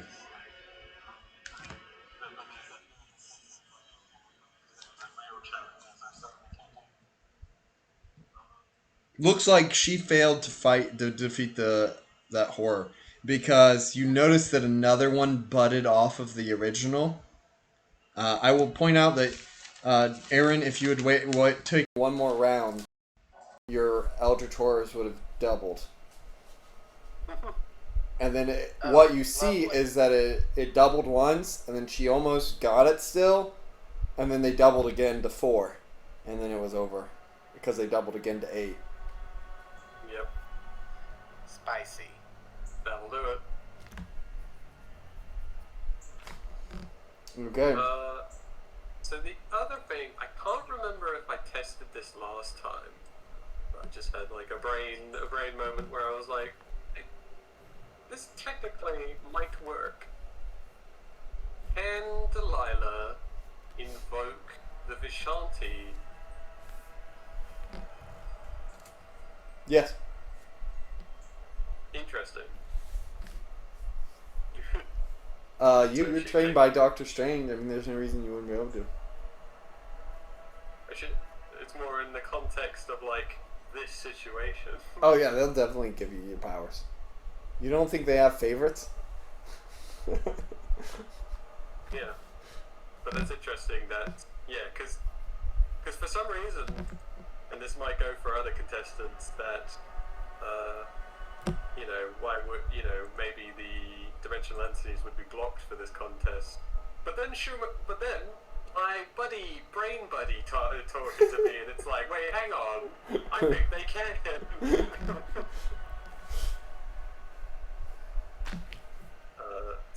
So knowing she has access to her various contacts, which she has some spicy ones. So she'll keep that in her back pocket when things get a bit rough. What do they say in that one movie? Keep your stupid comments in your pocket. Okay. So that'll be it for me for now. I might come up with something else. Daybreak spends the next years preparing them, trying to get their martial level up, and militarizes your planet without you. And reclaims and tries to fix parts of the world. She does kind of a patchy job of it. Her abilities not really lending themselves to fixing things well. You look back, and a lot of that planet is now more or less as it was. Like, it's only been 20-some years. There's just not enough time for people to really spread much more. But the military skills have dramatically increased. And there is a sort of a martial warrior culture that is spread across the planet. Though Daybreak is forcing everybody to keep the peace. Yeah.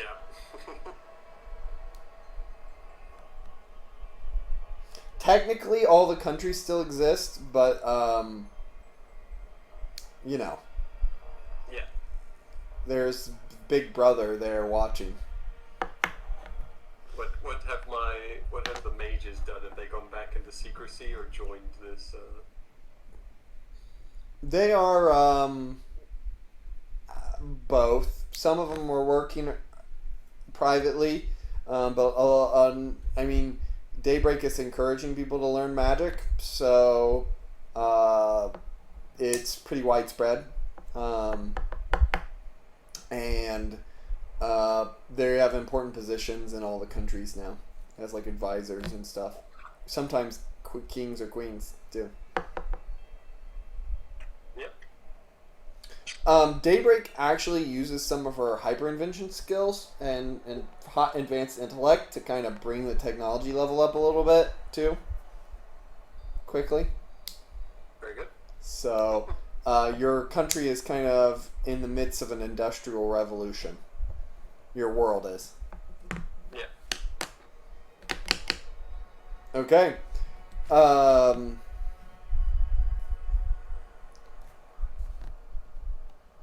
Aaron, so that's day 3. Was there anything else you wanted to do on that day? Are you asking Aaron? Sorry, or are you Delilah. asking other- Was there anything else you wanted to do? Not just yet. Okay. That's how Daybreak spends all of her day 3 and day 4. Okay. So these are Aaron? the days that, as you're referring to them, they are the days within the competition. Right? Yes. So that's how she spends the next 48 years. So, Aaron, what do you want to do? Well, I instruct the 2 people who I taught how to summon to train up predecessors as they go, and then I'm going to try and beseech the Vishanti to see if I can turn Autopsy back.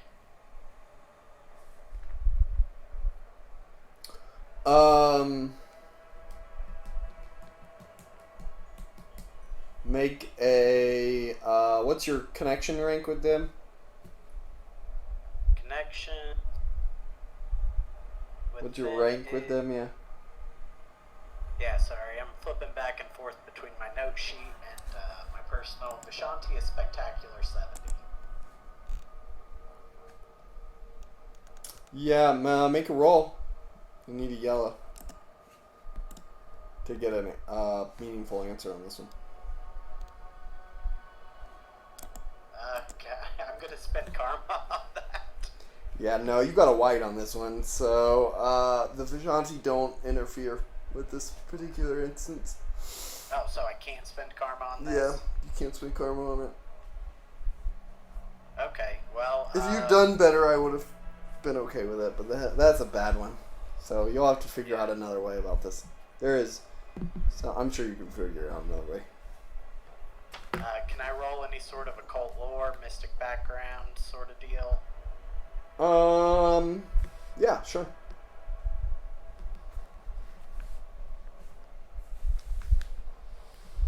Alright, and that's based on my intelligence, right? Yep. So that's remarkable. That is a green.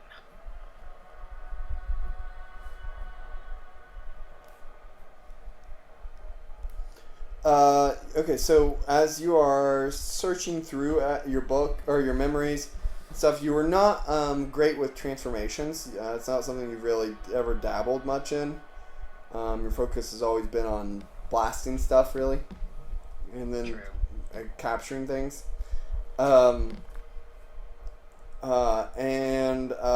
You remember some stuff some concepts and stuff on transformation magic that you remember your teacher, Karnaxa, speaking to you about, but the specifics are not there. Yeah. Okay. There's really nobody to bounce ideas off for you either, because Ileana is back in her own dimension, and Autopsy is a squirmy starfish, so... Yeah, I mean, I could go visit Ileana. That's true. I go and visit Ileana and see if she has any idea on transformation magic or resources. She says, I'm not so sure about any of that. Perhaps there is someone who has been working on the sort of research in the world. And she looks at you a bit confused as why you wouldn't know that. And she says, my interest has always been in pure, unadulterated magical power. All right. As her dimension seems to be some sort of mystic force dimension sort of thing. There's all these strange like cubes and shape three-dimensional objects floating around in this empty white space. Cool.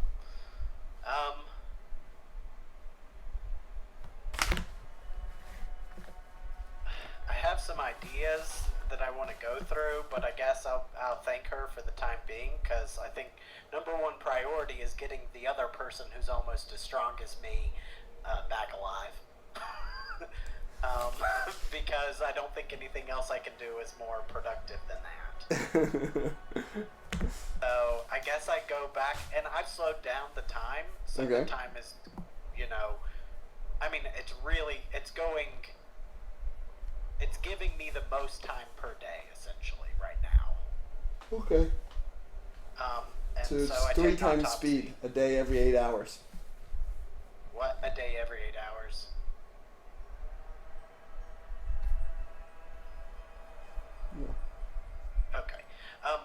it doesn't. It doesn't affect your amount of time, right? It affects your perception of time. Does that make sense?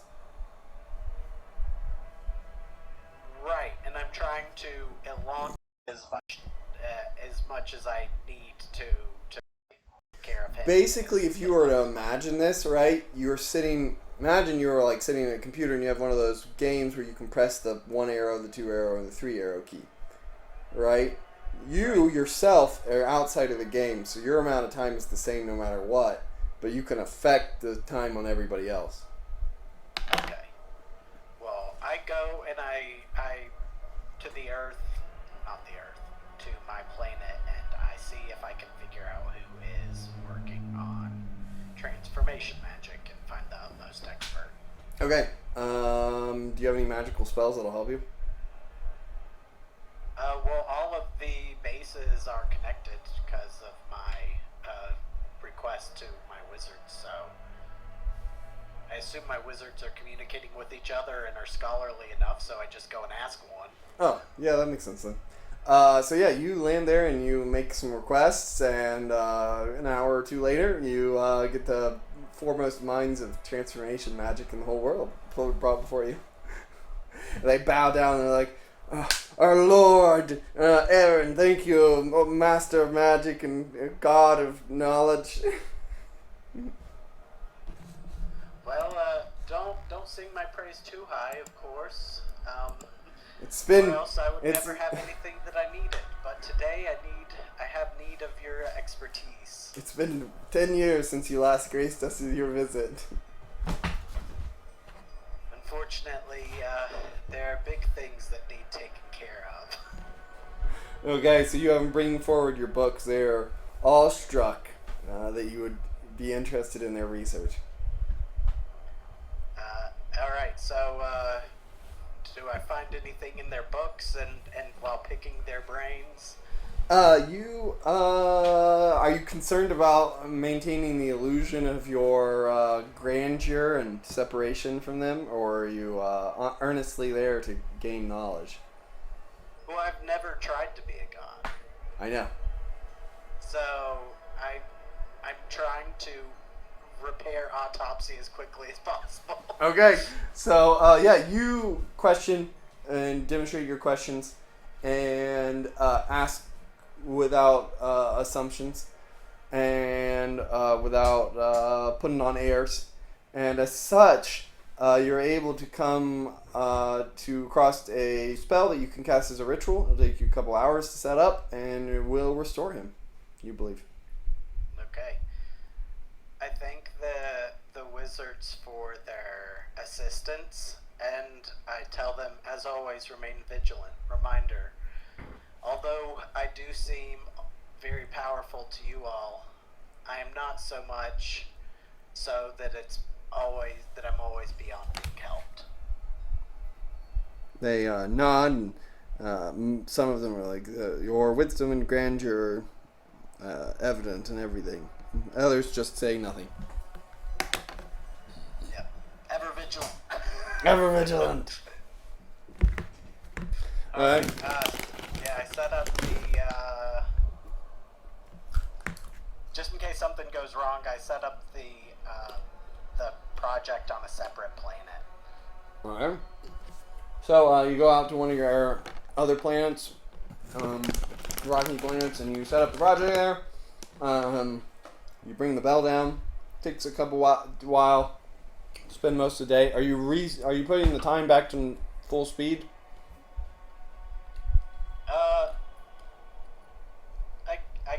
If it doesn't really matter yet, I'll put it back up to full speed. That way, the people who already can summon them don't lose much time, just in case. Alright. So, time passes, and I need you to make a psyche roll.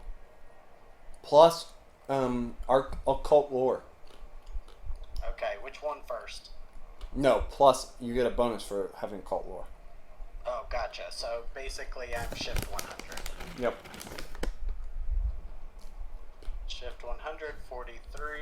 That is. Well, that's actually unearthly. Or am I unearthly? It's unearthly. Okay. So yeah, that's green. Okay. Do you want to spend karma on it? Yeah, I'm gonna put it all the way to red. I can't afford to not. All right. Well, I'll just tell you now. I mean, the guy's effect rank was monstrous, so you need a yellow. Okay. Well, do you want me to spend red karma because that's what I said, or do you want me to spend yellow? No, I'm letting you know, so that way you don't have to. Okay, then that's 10 karma. All So right. I'll spend it.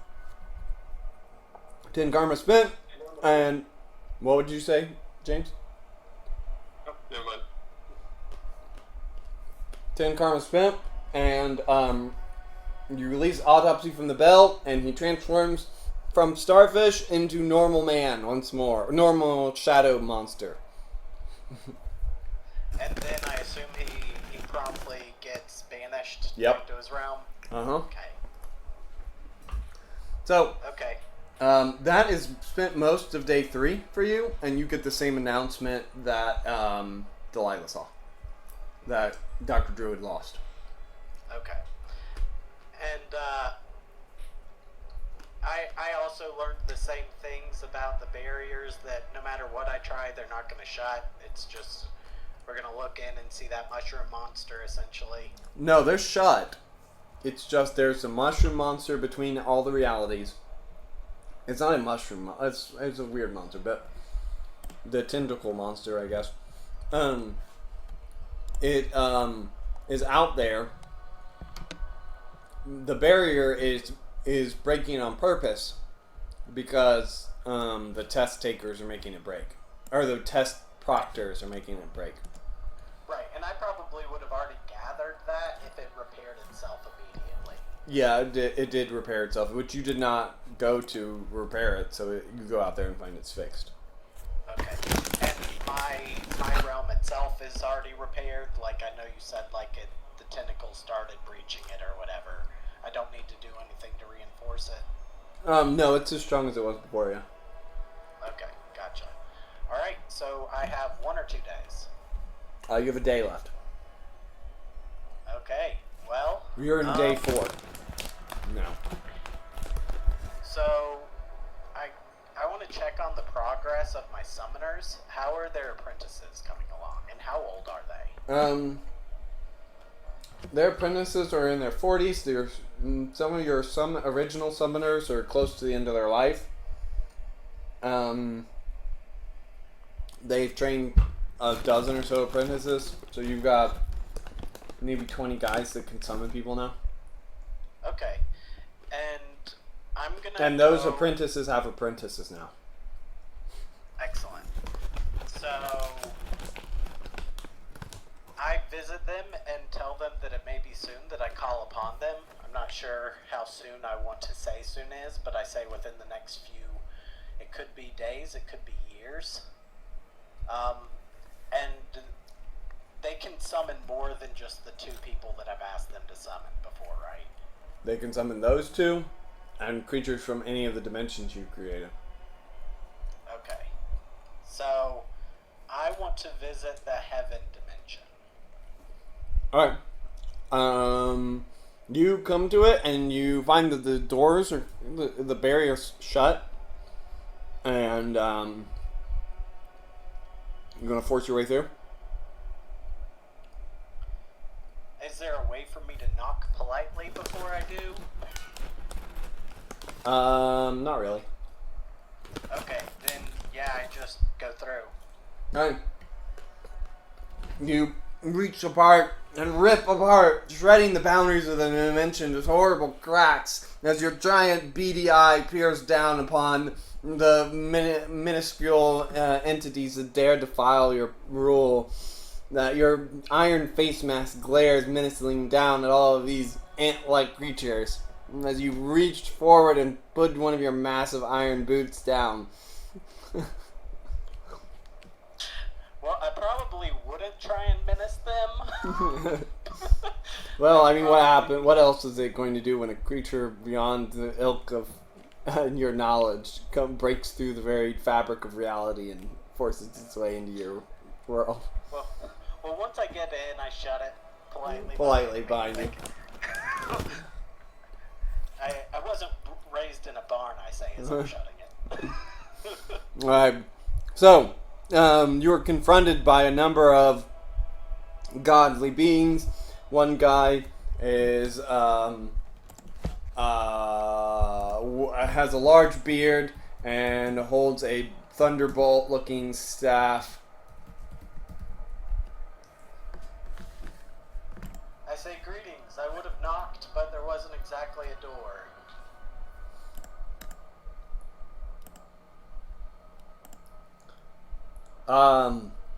He says, "Hello. This is very tall and solidly built, smiling man, ivory skin and long flowing red gold hair.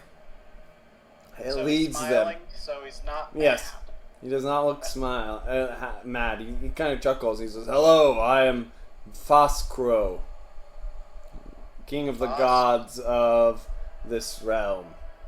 And I know of you, Aaron." And he does a bow.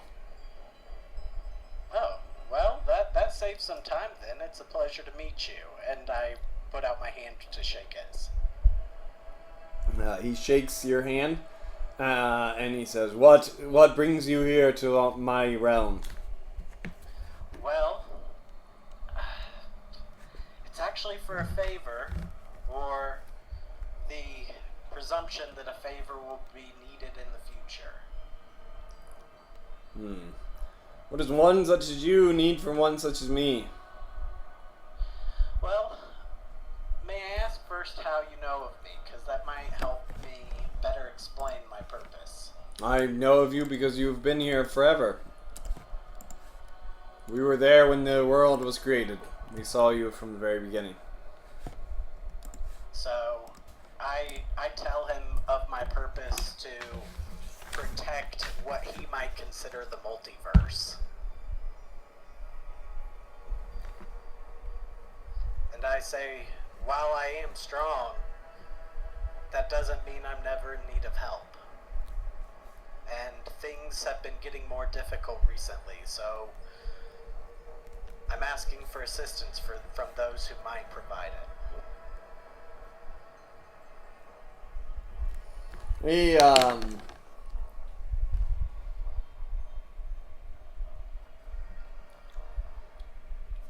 looks at you and he says, "I have been here in the hopes of staying out of this. We have no wish to be a part of this contest." So he knows about the contest. It seems to be. I see. Well, if that is your wish, then I shan't, let me try and think of the real words, deny you your request to be left alone, but be aware that when things reach your doorstep, it'll be too late. Our demise is sealed. And we only wish for it to be a peaceful end. Understood. I thank them for their time, and I answer any questions that they might have. I have a drink with them, and then I leave. They seem to have the general idea that this world was made as some sort of, and their realities outside of this, with their own dimensions, sub-dimensions, and they have a vague idea that somebody has set this all up in motion to almost test you, but they don't. But that's what you discover through the conversation is a rough sort of. They have a very rough understanding, as if they had sort of discovered these things on their own. Okay, and I confirm it for them. I'm not going to keep the secret. Yeah. I don't lie to them. I have no need to. Okay. Although I am disappointed, so. Here you go. I leave. You could make them. You could rewrite their brains and make them serve you. I could, but I'm not gonna. Okay. Aaron, honestly, like, especially since, like, I think Ileana has had a profound impact on how he observes this universe, and he regrets that it is so temporary because, you know, the human side of him makes, you know, free will is paramount, and he wants to give them as much of that as possible. Okay. So you make your way out of there, and when you leave, you feel a sudden weakness strike you, and you collapse down onto one knee as you feel the magical energies pull from your body, and you start to tumble. We will go to Pangea.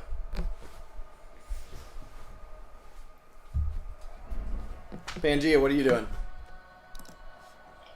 Oh, and we're back to boot camp. We're trying to go for the next level of demigod.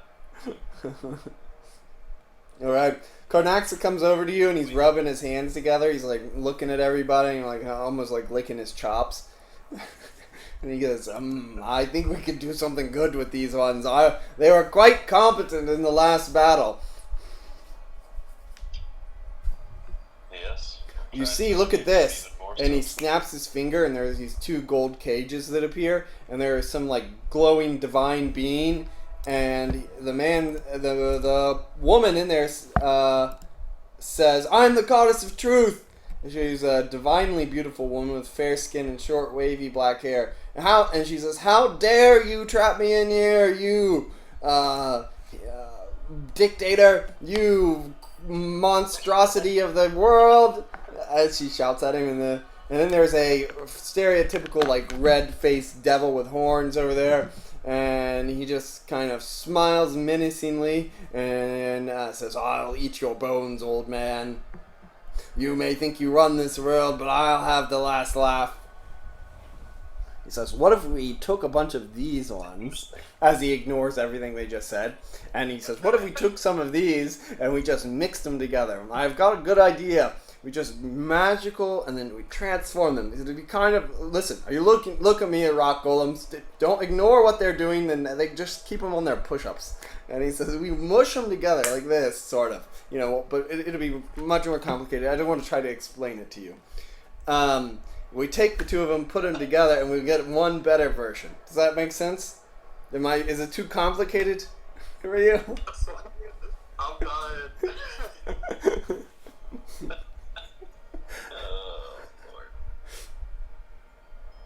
I've got dozens of them. There was so many of them. We could make at least 35 very powerful ones. I would try to mix 3 of them together, but I don't think it would work.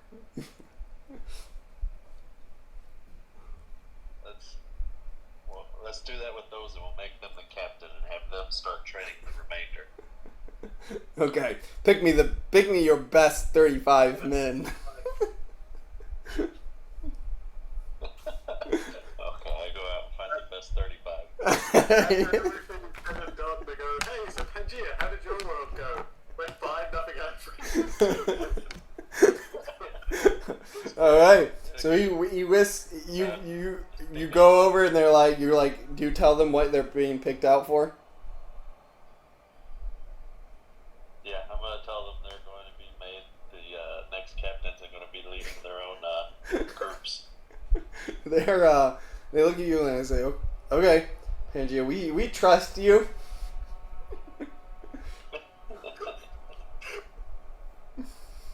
And you send them off to Karnaxa? Send here, Tom. Yeah? Alex? Yes. So you send them off to Karnaxa after that? Yes. Okay. So they march off, and Karnaxa see Karnaxa, and they look back at you, their faces in horror, as like magical telekinetic waves grapple them all, and they say, he says, well done. What was your name again? Pagea? Pages? Page? Page, that sounds like a human name. Well done, Page. And he snatches them up, and they say, no, Pangea, save us! As they are flown off into space.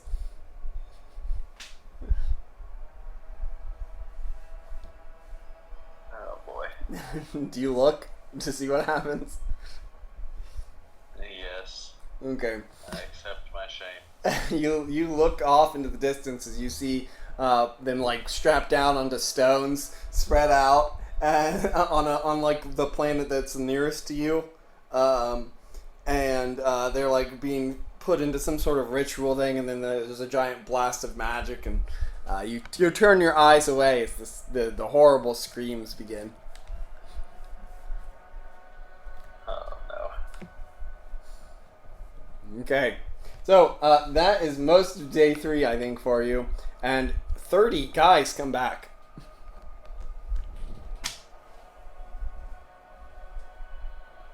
And Carnaxa says, well, it looks like 5 of them couldn't make it, but this is good. I thought we would really only get maybe 50%. Alright, let us begin the training. Yeah, and now they are like these weird like angel demon mixes with normal humans, and they're like really powerful looking, really. And you're out there like training with them, and some of them are like powerhouses almost, like compared to what you're used to. Yeah. Some of them are busting into. Some of these new creatures are busting into the class 1000, class 3000 range. So, Dang. yeah. Alright. Okay, and he says, You training. Mr. Page, Page, over here. He snaps at you. He says, you can use whatever you want up there or down there, and figuratively speaking, the heaven and the hell, they're empty now. So if you need it, it's yours. And he hands you a little item that'll let you move between those 2 dimensions. Oh, Jesus. Okay. Thank you. And he looks at you and he says, look, I think you may be, Mr. Page, I think you might be having a little bit of moral dilemma of some sorts, but just remember, these things are not real. Their suffering is but an illusion. Right? This is just simply a test. Yeah. He pats you on the back and wanders off to do something else, leaving you free for all of day 4. Gonna build. I think you said all the debris from the planets were like Dusted. turned into dust. I was Yeah. gonna say try to build like a barrier around the planet to like. You could probably do that with Additional just like barrier. meteorites and stuff. Or you could Yeah. disassemble another planet.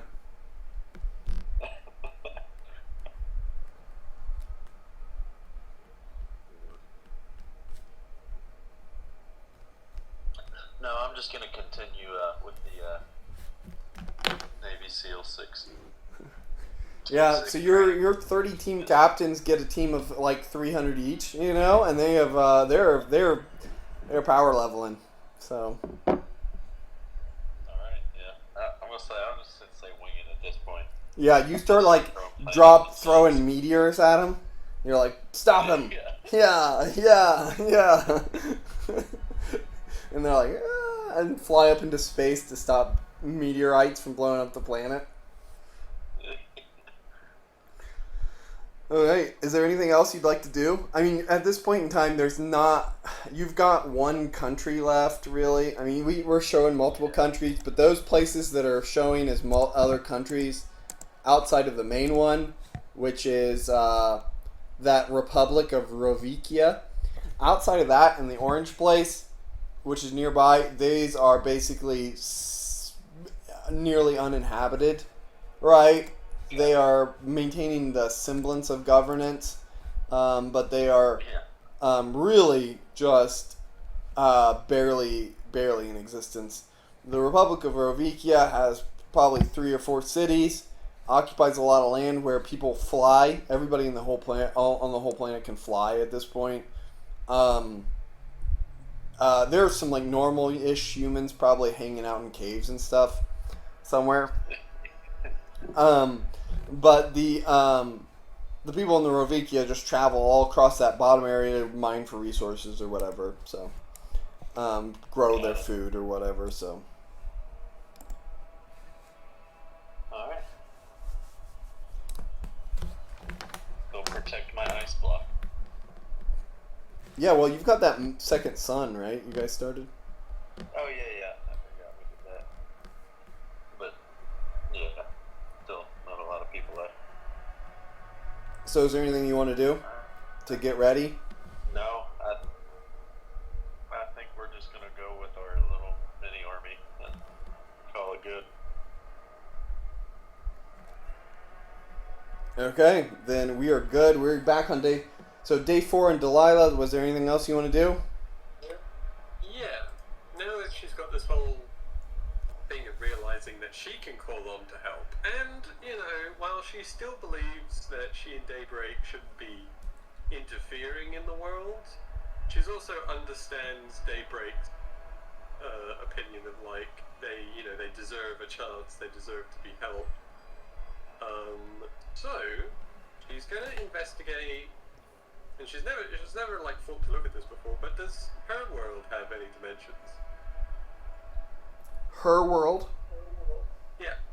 Yeah. Sure, You know that it has a hell dimension. They summon demons. Yeah.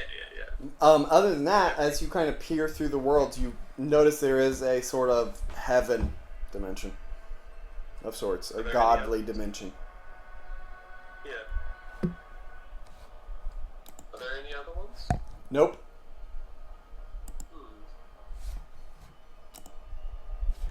I think.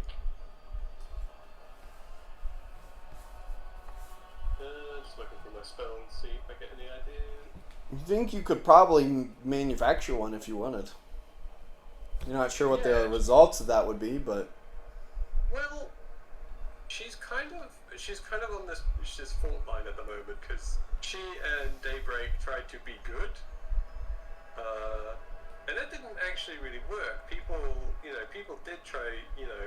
They were forced into it, and some people did try to do good, and other people just, there was a bunch of guys who were like, oh, this white magic, this like order magic stuff is neat, but I'm going to experiment with some other shit. And they just kind of did that on themselves. And she's having, she's thinking about how the universe is kind of structured, and how eternity treats it. This is partly why she tried to forge an enigma for us previously. And she's of mind that her approach should probably be more neutral.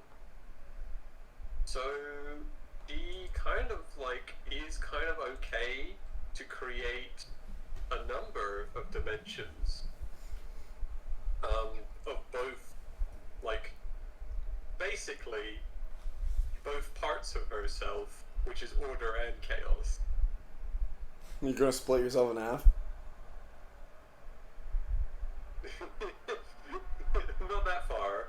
I mean, you But, could. Yeah, but no, not go that far. But kind of accept a little bit that she does know chaos magic, and that's part of her because she's done a lot of time rejecting that, and this looking at things from the really big picture. And funnily enough, something Karnaka said once. It's probably good she can't see what he's doing right now. They're not real. You don't have to feel bad. That's what he would tell you. Yeah. So yeah, she would like to create a bunch of dimensions of various different things, and just not intruding upon them, but basically giving out, I guess you could call it a commandment of just help people when they ask, because the whole idea of these is so people can invoke them, so they can ask for help. Okay, so what dimensions do you want to create? Good question.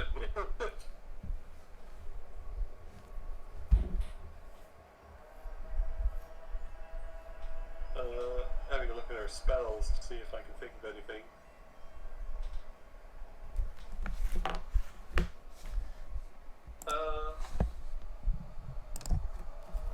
Yeah, how about one of knowledge and its counterpart, forgetfulness?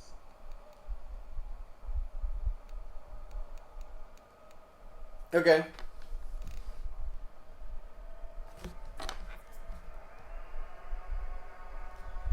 And dimensions for nature as well.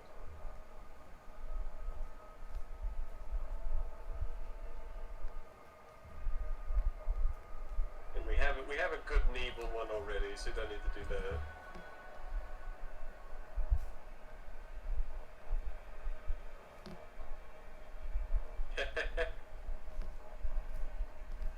And because it's seen her through some trying times, a luck dimension.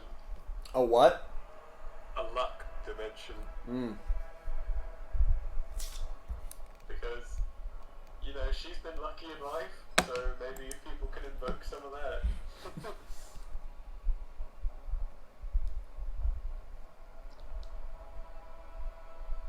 But that's her contribution to this universe. Probably her last one, because she's going to take a real backseat and focus on the whole defense thing now.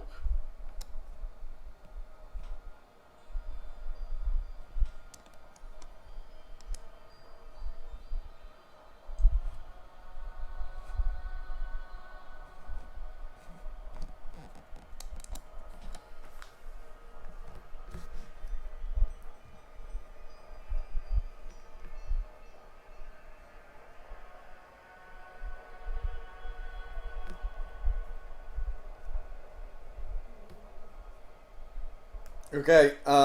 6 dimensions appear orbiting yours, Yep, which is not how many you requested. yep. And as you do you are you good with that, or do you want to take a look at what happened? She has like a brief look. They seem to be somewhat different than what your intentions were too. The knowledge and forgetfulness dimensions sort of circle each other, and they seem to be of sorts of what you're looking for.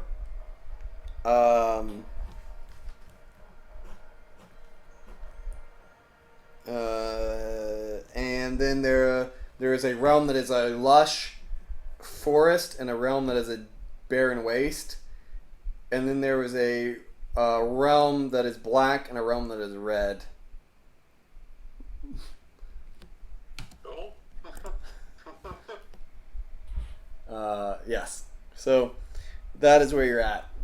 Good for that? Good to go? Yep. Okay. Flipping over to Aaron. Aaron, you are you fall down and you land on your planet. And there you seem to be stuck inside of a large glass orb, and below you there are 5 glowing gemstones,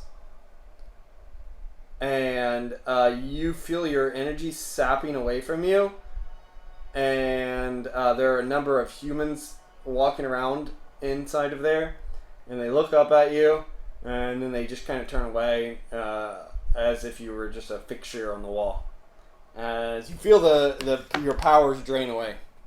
You're very weak. I see. So I can't try and teleport out or anything. I have no magical power right now. You have some, but it's quite weak. Definitely not enough to pierce the orb. Whatever this is, it's very strong. I see.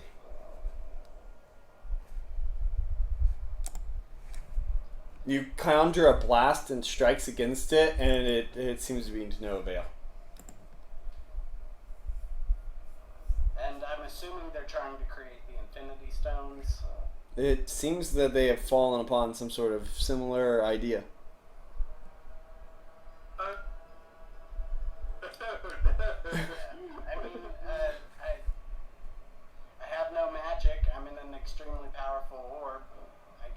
try and talk my way out of it and ask them, tell them they don't know the mistake they're making. They look over at you, and they one of them that looks to be the leader comes over to you and says, "What do you mean? What mistake could we make?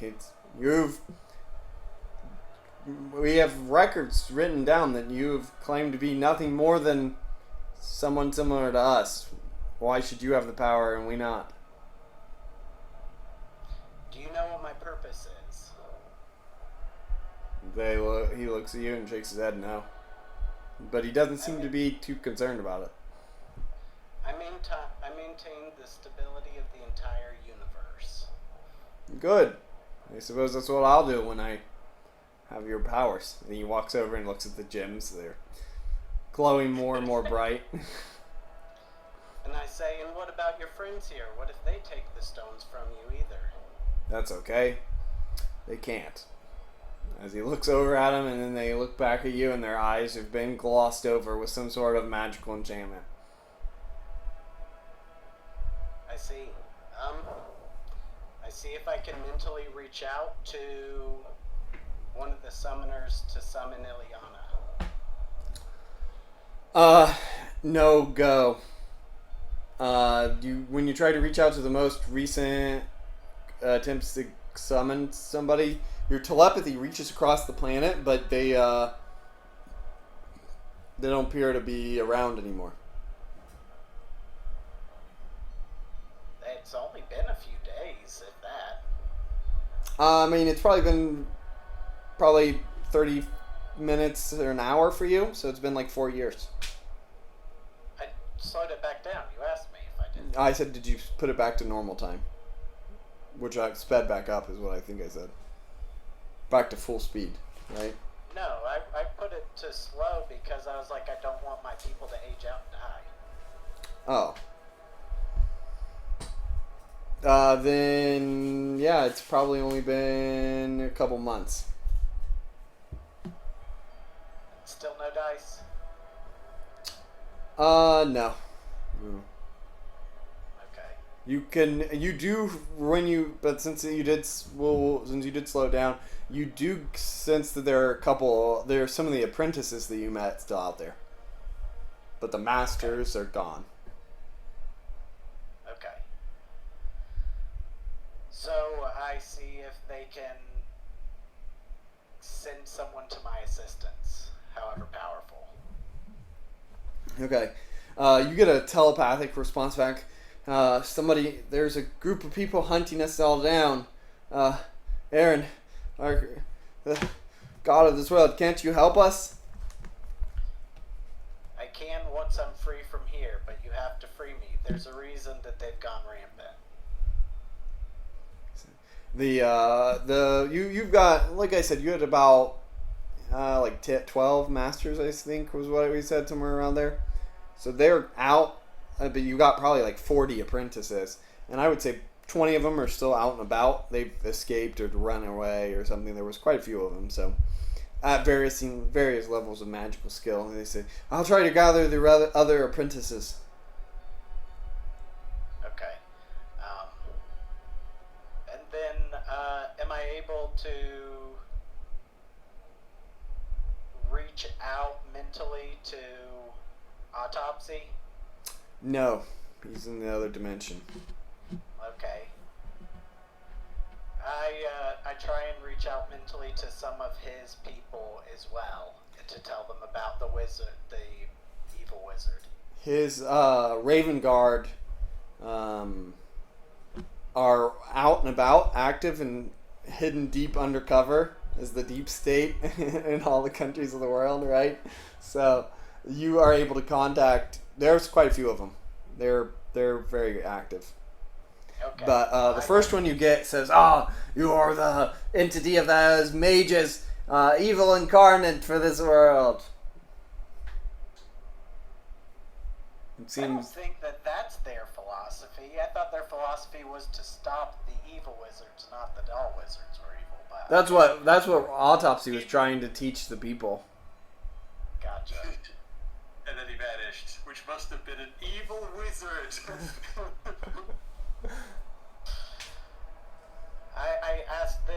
and reach out to their lord Make- and ask them their opinion of the situation. Make a personality roll. Okay, let me double check my personality. This is off appearance, right? Yep. Hey, that's maybe a critical. I don't know. No, it's good. So it's still a yellow. There you go. Yes. Okay. We will.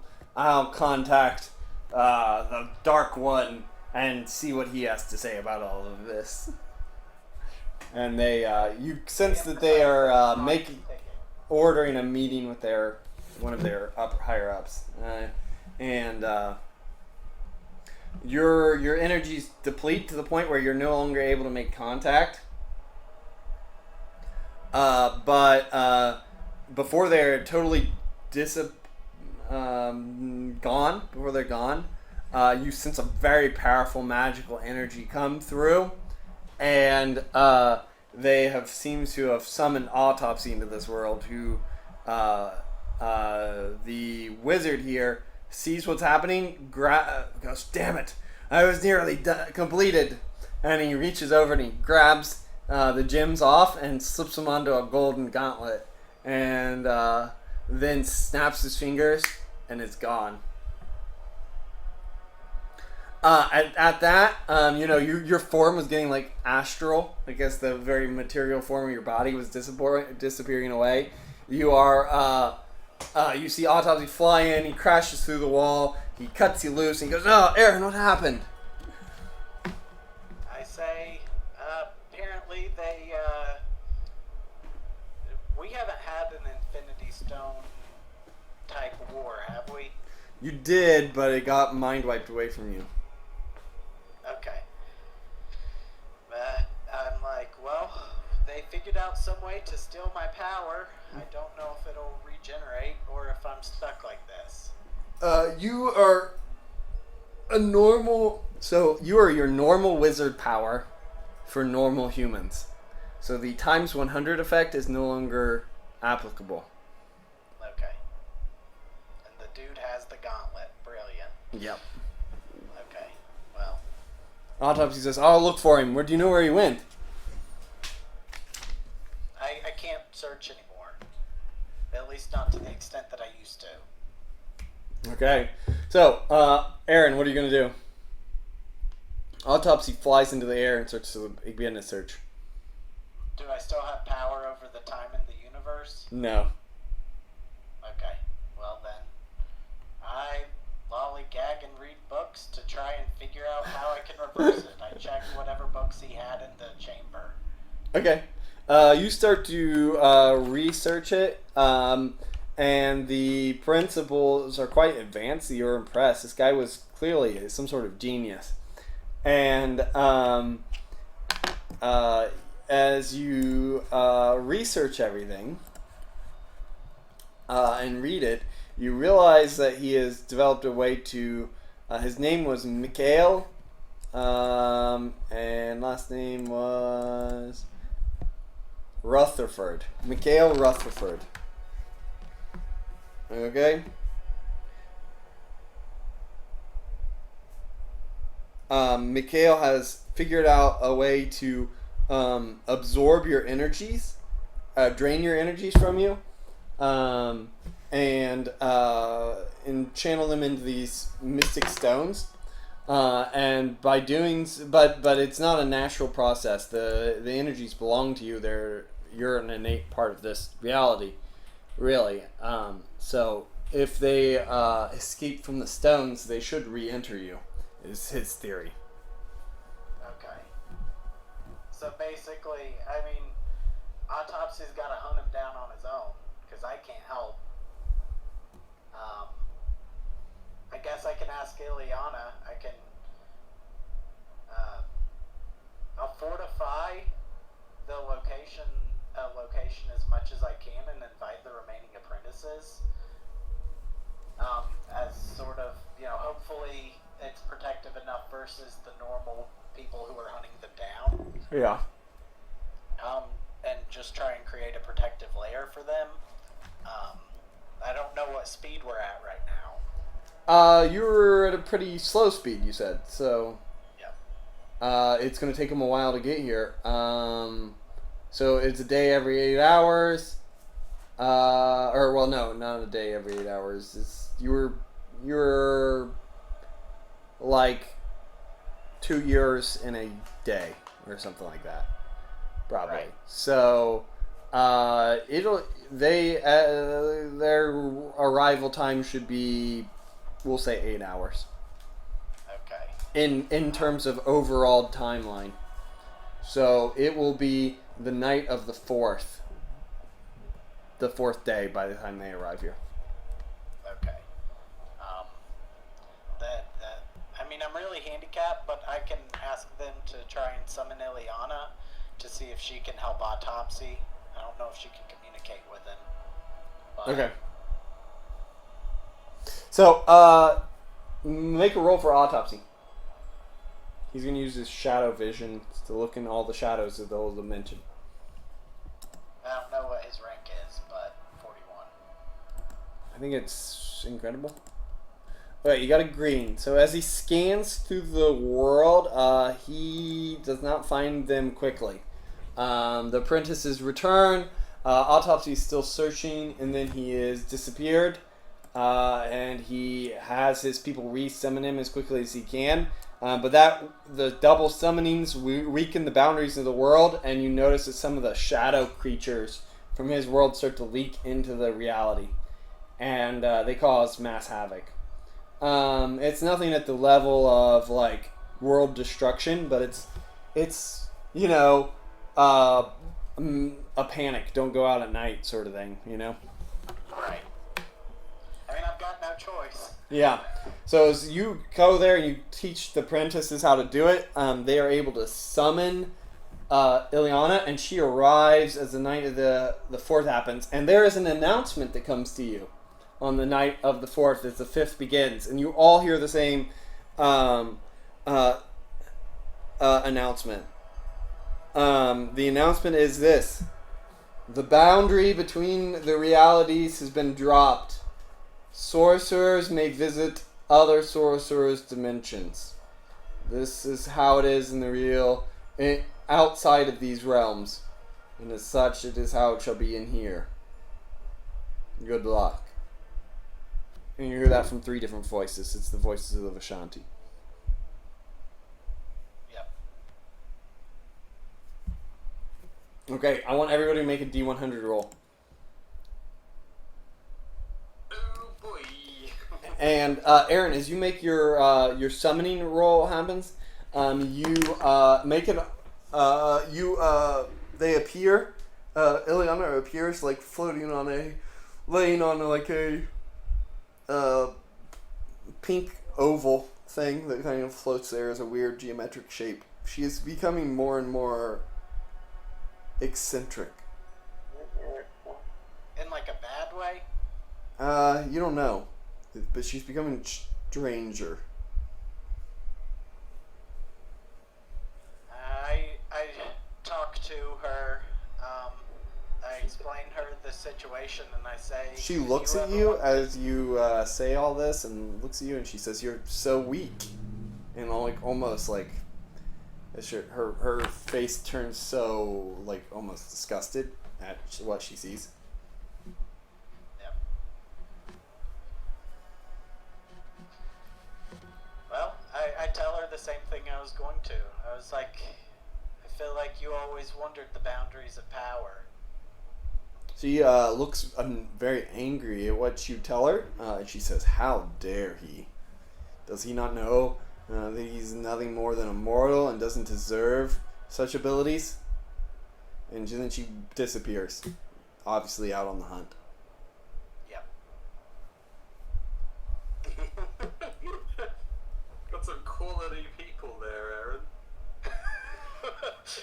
Well, I had to do what I had to do. I felt like everything that could go wrong in my dimension is going wrong. I thought I was playing it pretty safe, that heaven gods turned me away, and I'm not going to manipulate them. Yeah. And then I definitely heard alarm bells when just come to these guys and you like humble yourself before these people, tell them you're just like them, and I was like, I don't know why we do that. I did too, but Aaron is gonna be Aaron regardless of whether he's the Sorcerer Supreme or the god of all gods in the universe. So he's not gonna play the politics. Alex, I need you to roll a D100. I thought I did. I didn't see it. No. Oh, good roll. Okay. Okay. Sure, that's good. I hope so. Okay. 93. So, Alex, the first Pangea. You have heard the same announcement that Aaron heard. The first visitor to your realm is Benny and Clea, who enter your realm, and they are flying around, and they hail you. And Benny lands down, and he goes, "Oh, hey, Pangea, how's it going?" Well, interesting to say the least. They look around. This place isn't. Wow. It looks a little rough, but you're still going. I see you've still got people here, and they're like doing push-ups or whatever. Yeah. I mean, we have raised some elite. I guess you'd call us a warrior tribe now. Yeah, you blow the whistle and everybody like goes, "Yes, sir!" And they jump up into space and start punching asteroids. I think we're doing okay. 60 minutes on asteroid punching, everybody. They look impressed, maybe.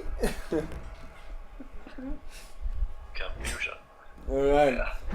Yeah. James, let's see.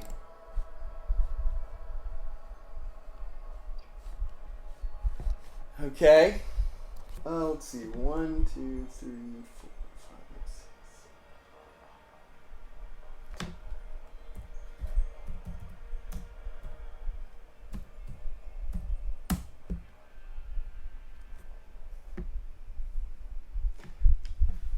Delilah. You are there working on your having kind of prepared yourself for this next thing.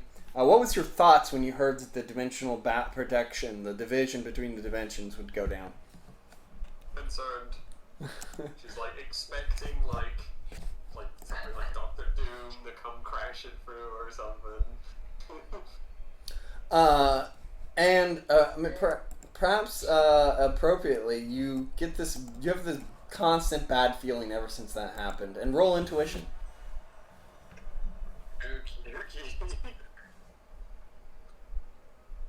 Wait. 46. Intuition in hurt. That is a white. Boy. Okay, yeah, you have a bad feeling, but you're not particularly picking up anything. But what would you like to do?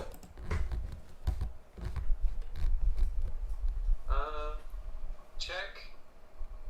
Nothing's happening. How? That's a good question. How?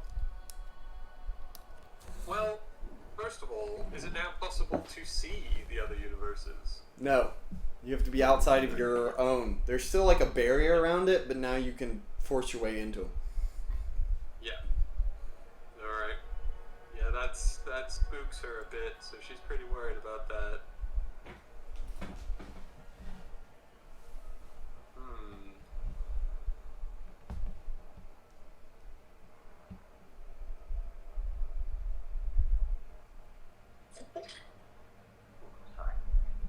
Okay, you think about that, and we will come back to you. Well, I'm going to let Aaron go. Aaron. Yeah. You look up into the sky, standing amongst all of these masses of people. You're in a large metropolitan-like city, high medieval age, sort of like age of discovery. You know what I mean? They've just kind of developed guns and massive sailboats and stuff like that.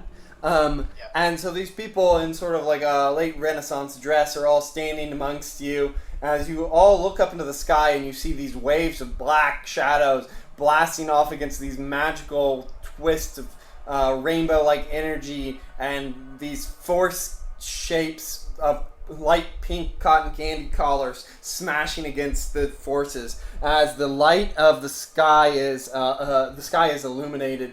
Debris falls down, and where the shadows hit, shadow creatures erupt. The cubes and the other things fall to the earth and smash through trees and mountains. The magical energy incinerates the atmosphere in places, and but all you all can do is stand and watch.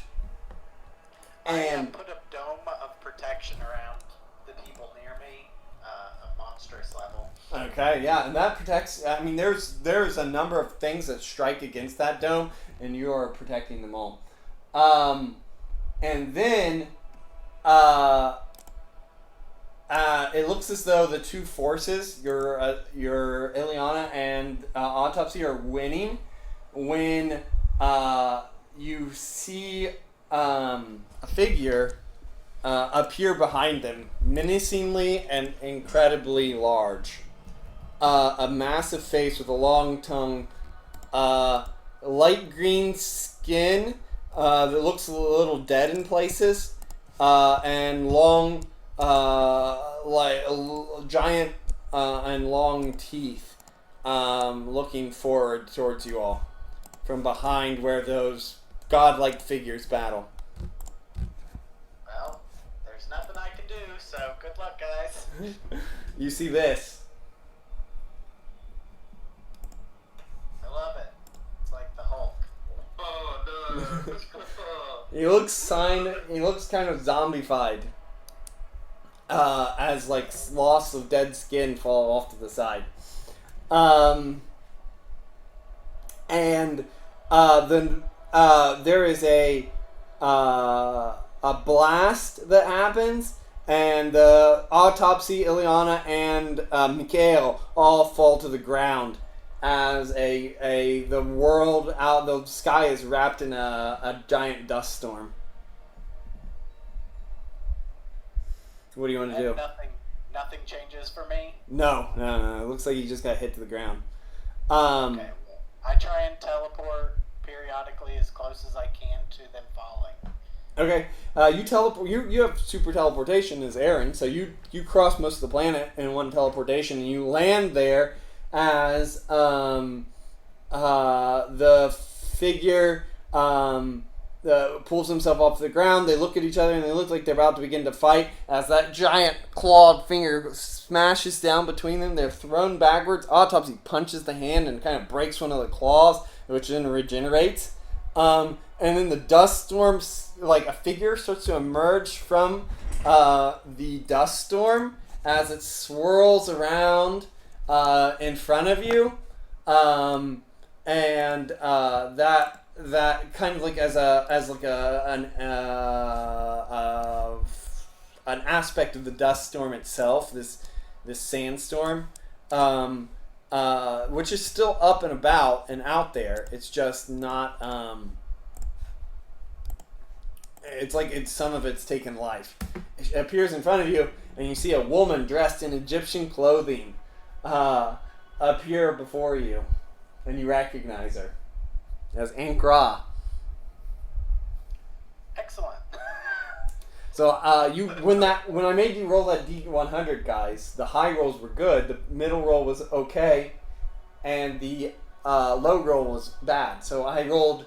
If you rolled bad, I gave you just a bad guy roll. There's 6 of them, 6 bad guy teams, right? And I rolled a 5 for you.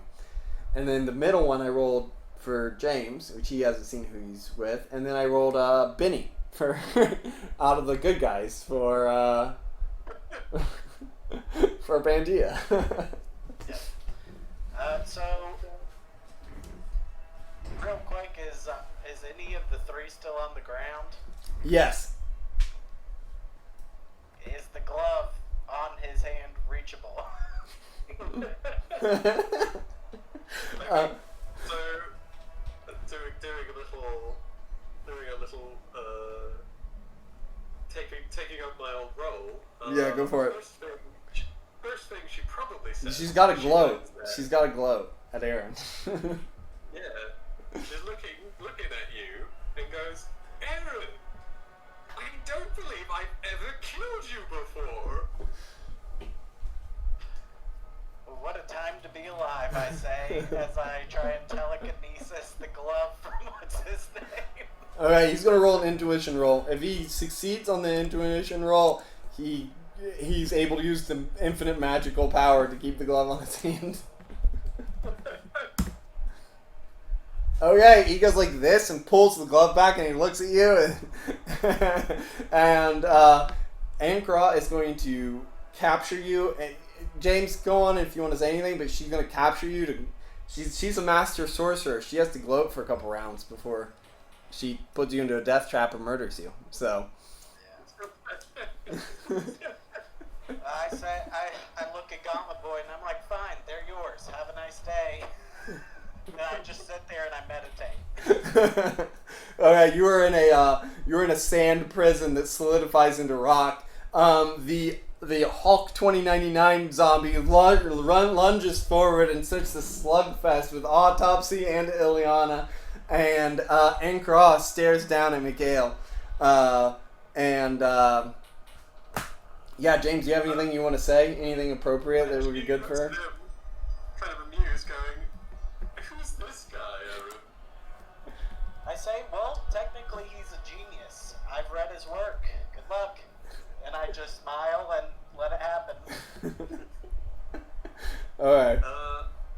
Let me check what Ankara's got. Does she have the universal powers here? Yeah. Alright, in that case, and it's, what was that? So, like, if you have amazing, it's shift 5,000, was it?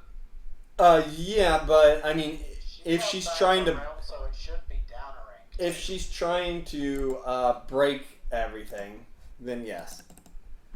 But in terms of how much she would actually do to somebody at her same level, it would be her normal amount. Yeah. Yeah, she just, just to that guy, just uses, the universal powers to cast a shift 5,000 fear on him. Okay, let's see. So 50 it would be amazing 50, right? Yeah. Okay, because he's got the gauntlet, so he. Yeah. Okay, he has a spectacular psyche, so he would only need a green. He got a white, so he goes and he runs. He turns and he runs away like a normal person, while still holding onto the gauntlet. She just kind of laughs. She's like, oh my god. He's like, it's a sand demon. And he just runs away. So, yeah.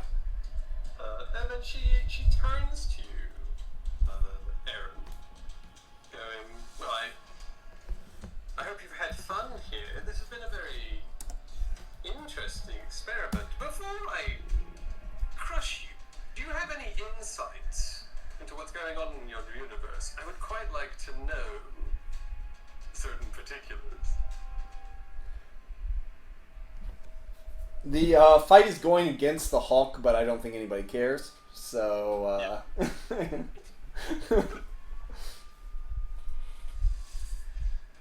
does Aaron say?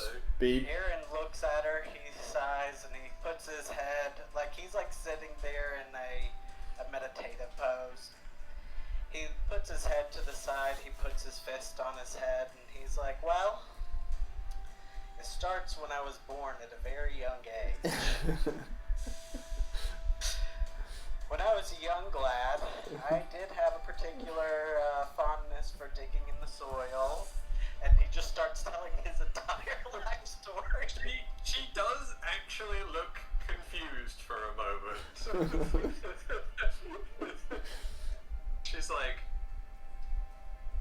well, fine, if you don't want to have an adult conversation about this, then get out of my way. I say I'm not in your way. You put me here. Oh, yeah, she tries to crush him. Has she loaded enough rounds to do that? Yeah, I don't know. What do you got? I mean, he's so weak. You got to put him in a death trap. Oh, yeah. Let's see. Oh, I know. I thought of this one earlier. So, she has Eldritch Flames, which can create, 3 lines of flames, which you can actually, alter, where they're going. So she just makes this huge, burning, circular, like, horrible death spear of magical fire. Okay. And he's just inside of it, and he's going to slowly cook or something? Yeah. Okay. Okay, we're going to give you... Okay, so you're put in the magical sphere of Eldritch Flames. You have 2 rounds until you're cooked alive. Okay? Excellent. So you're inside. The flames are burning. You throw everything you've got into the force field because you're so much weaker than her now that it's quickly overwhelming your magical abilities, even with a greater barrier around it. The last thing you see is the area around you cook. Then the flames block out the view. But you see Autopsy off the distance clock the Hulk, and then Ileana smash him with a bunch of orbs. And then he drops down to the ground. And he's like struggling to get up. It's like Autopsy's on top of him, pummeling. And then Ankra just goes and like blasts Autopsy off of him. And at that, somewhere off in the distance, Mikhail goes, "Wait, I'm a god. You don't need to be afraid. That was a fear spell. No, damn it." Alright. So he returns to come after you in a vain, after Ankra, in a vain attempt to get his revenge. Do you want me to roll for her, or do you want to roll for her? I can roll for her. Okay, roll for it. He doesn't get 2 attacks. He comes in and he forms an Eldritch Blast and fires it at you. Alright. He looks really badly injured. And if you had any clue what was going on here, he would not be doing this. Well, the first clue was her appearing as the incarnation of death, but Yeah. So dodge? Yeah. Okay. It turns into sand separating everywhere, which does force Ankra off Autopsy, who looks around, looks back at the Hulk, who sees like his zombie flesh. He's like picking a piece of it up and sticking it back to his shoulder. And he rushes back in to continue the fight. He summons a bunch of the Raven guys who jump onto the Hulk, and the fight continues with the Hulk. Ankra? Yeah, she just looks to this new attacker. He says, "I'm Mikhail Ruthford. I have claimed this power. This world is mine. Be gone, witch." And she just goes, "Be gone." And she shoots him back. I'll roll if she gets 2. Now I have to remind myself, I don't think that's 2, but she is pretty high. It's just a green. Okay. So yeah, she'll just Eldritch Blast him back. Okay. He's not very agile, so what did you get? So what was that? 40? So a 40 is just a green. Okay, so the blast hits him straight on as he tries to put up his shield. It blocks some of the damage, and then it blasts, and you see one of his left arm fall off to the side as it's melted away by the magical energies. And he looks down, and his eyes go wide, and he goes, "No!" And he flies back up into the air, and then he tries to summon the earth to crush you. No, he will use a telekinetic energy wave. The crushing rod. Doesn't get 2, only gets 1.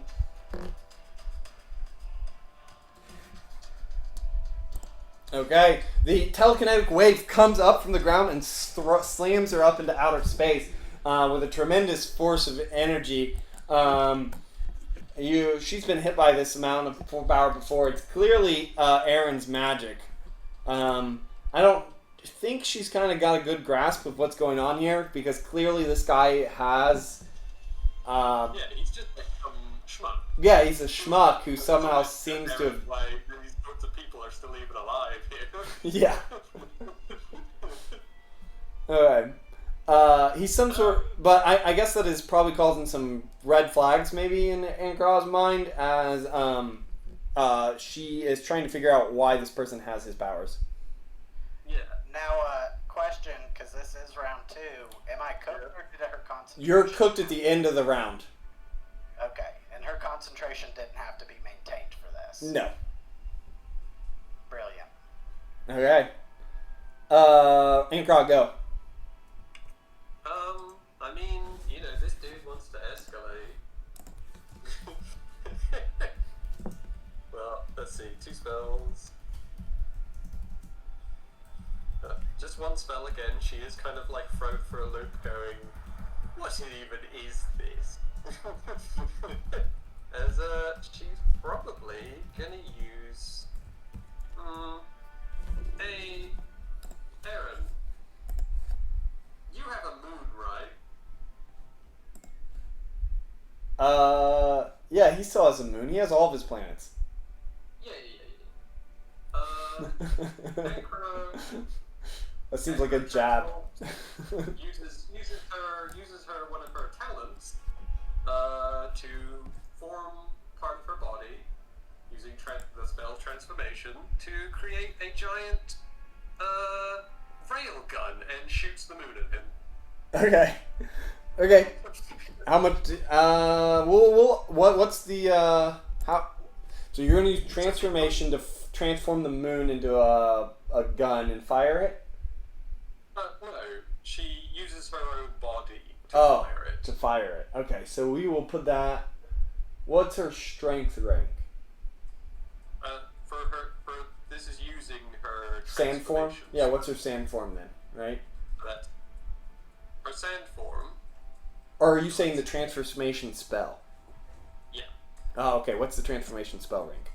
Sensational. Okay, there you go.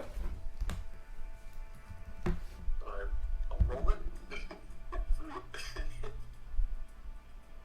Oh no. Alright, he flies up and he sees it coming and he tries to use his earth control to shatter it, but it is not enough. It comes at him and he goes, no! As he just gets obliterated as the moon smashes through his body and comes down, striking the side of the planet, incinerating one half of the planet, not wiping out most of the life, and covering the sky in soot. Actually, wait a second. Before that happens, as it smashes into him, totally obliterating the guy, Autopsy kicks off of the Hulk. Ileana blasts him again, and you see the Hulk. And Cry, you see the Hulk drop, and you see Autopsy rush forward and he shatters through the middle of the moon like he's punching through it to kind of dissipate the energy and saving the planet. There's meteorites that strike the planet all over the place, causing pretty mass devastation. Aaron, you suddenly feel a surge of magical energy re-enter your body as getting hit by a whole moon destroyed him and broke his gauntlet. So you have your magical energy back. Your force field powers up and it protects you, and you push it out. You are at 5 hit points. I'm at 5 hit points. Yes. Excellent. Well. Ankara is going to. She got hit once for 70. So how's she doing on hit points?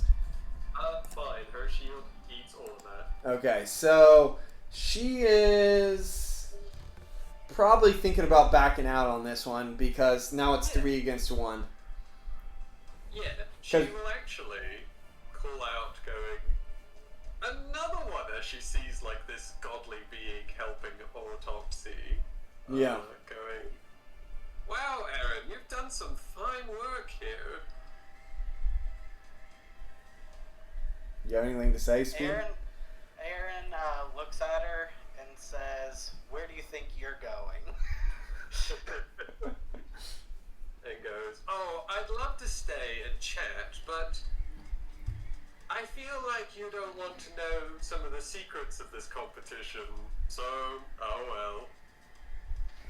Yeah, so I blast. Anyway, I started blasting. Pew pew pew. She probably gets hit once, but the shield protects her. Before it can get shattered, she slips out the boundaries of the dimension that she came in. And with her other spell, takes back the Hulk, Yeah. because he's tied to one of her spells. So they're out. The people on the planet are pretty messed up, but you have somewhat prohibited a invasion. And Carl has some interesting ideas, I think, after seeing that. I think make a reason roll for her.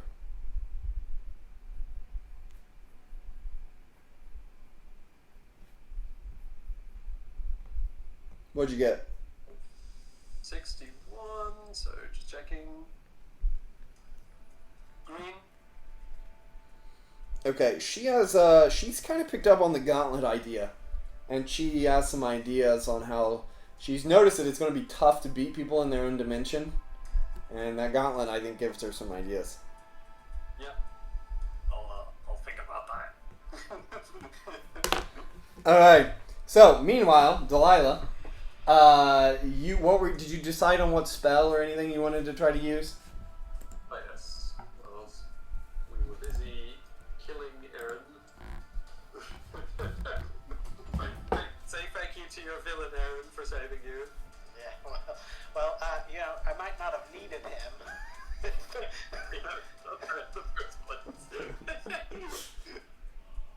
Oh, hilarious. So, yeah, Delilah, concerned, she's worried something's up, but doesn't have a good way to confirm it. Unfortunately, Daybreak's probably not that much better at sensing, like, untoward. Daybreak's like, I could shoot light at it or get really angry. So she probably just has, like, a scan of things with her telepathy. Roll telepathy. No, wait, what's the telepathy rank? Her telepathy rank is remarkable.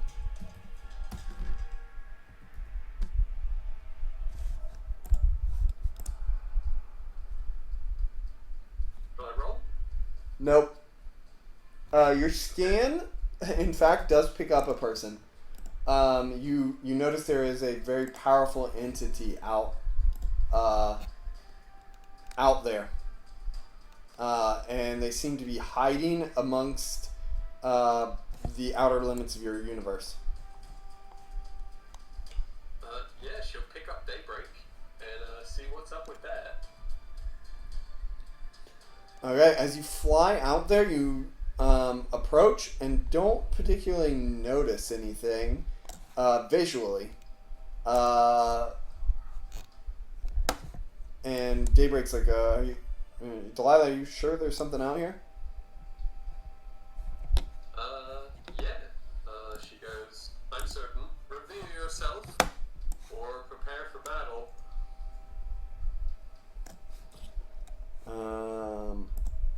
You want to make another telepathy roll? Yeah, she will. See if you can read their mind. What was the name of the Hulk thing again? Hulk 2099 zombie.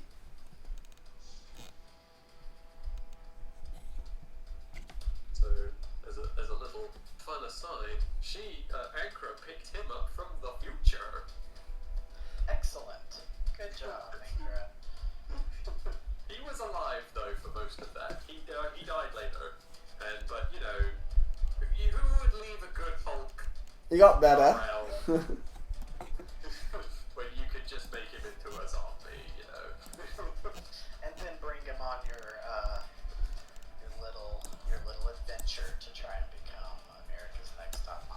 Who else is going to team up with her? Nobody else would really wanted to be her bodyguard. She had to kind of improvise. But yeah, so telepathy. What do I get? There we go. All right, telepathy. What did you roll? Oh, yeah. Wait. You don't need to roll. I need to roll. You going for that guy or the person that you picked up earlier? Yep. Okay. You get. And what's your rank? Remarkable. White again. Okay. So you pick up. How did they find me? This position is what we need to improve the power of the motherland. It's the surface thoughts. What did you say? I said, "Oh God damn it!" So I immediately know who it is. You've heard this voice, mental voice before, I guess. We briefly, I think she shot at me once. You tussled But with she them. definitely summoned a thing on me. Well, this one's different. This is the Red Guardian, the shield-bearing one. You don't sense the sorceress. You beat me up. Yeah, you don't sense the sorceress. Oh, okay. Well, yeah, she goes, "I can hear your thoughts. Reveal yourself right now." All right, so as you make that statement, the Red Guardian steps out and he readies himself with his shield up in front of him and fist at the ready, and he says, "Western Dog, you will be defeated today. We need this. We are going to be the new protectors of this world." Return to your realm and protect it. I will protect mine if you try to encroach upon it. And as you say that, you are blasted in the back as a bolt of eldritch crystals rip through your chest, catching you entirely by surprise and shattering your force field. You're going to take 70 damage. Alright, ouch. I assume that shatters your force field. So. Yeah, it does. Okay, you look back and you notice that Daybreak has also been shot. She looks to be mostly unaffected thanks to her incredible durability. As you see Phantasma floating there, and she says, "Hello, darling. It is good to see you again." And she smiles. Her purple outfit and long black hair flickering in the wind. Yeah. Okay. Well, time to eject you. She says, "You must understand there's another way to win this. If there's only one person left at the end, then they will surely be the winner." Maybe so. But while you're out here fighting me, much worse are thinking the same as you and getting rid of anyone who could stop them. You don't think we would have had a plan for preparing our home? You have no idea the sort of people that are in this competition. She looks at you and smiles and she says, "And you have no idea who I am." And she is going to roll for multiple attacks, and Red Guardian and Daybreak will begin to fight. Yep. Lila will join in. Okay, I should actually. Okay, here's the intuition roll. Oh, that's a red. Yeah, definitely. That is not a red. Okay, looks like we know who goes first in this. Okay, so she doesn't get 2 attacks. She flies up and around, and then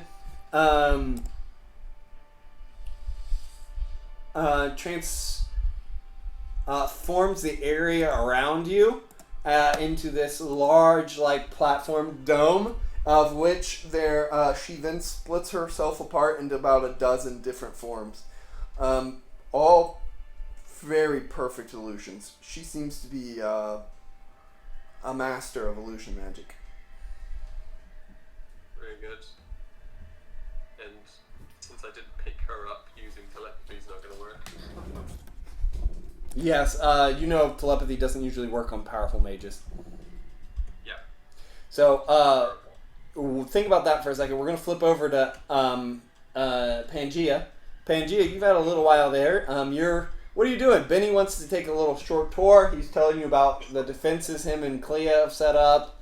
And Clea is trying to make an alliance with Carnaxa. And you hear Carnaxa shouting, "I'll never make an alliance with you! I'll be the Sorcerer Supreme!"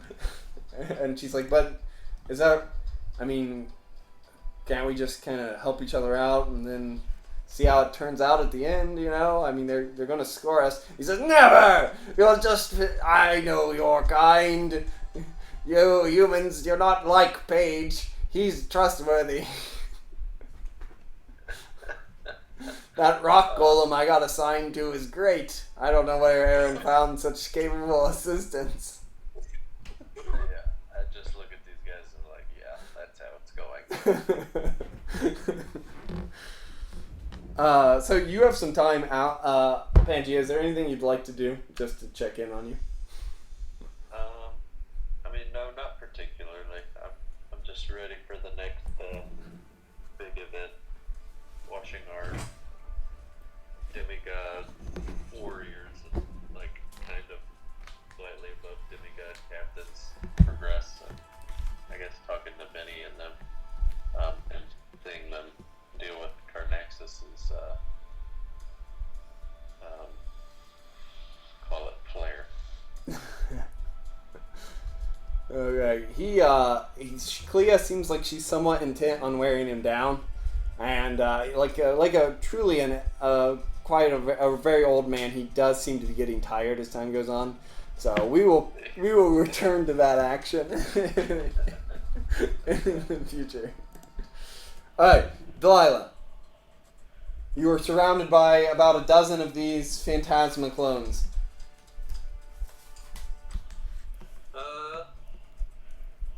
Yeah. So I don't really want that, to be honest. Oh, I'm being awfully tempted. I'm like starting to think about how bad does Delilah want to win this fight.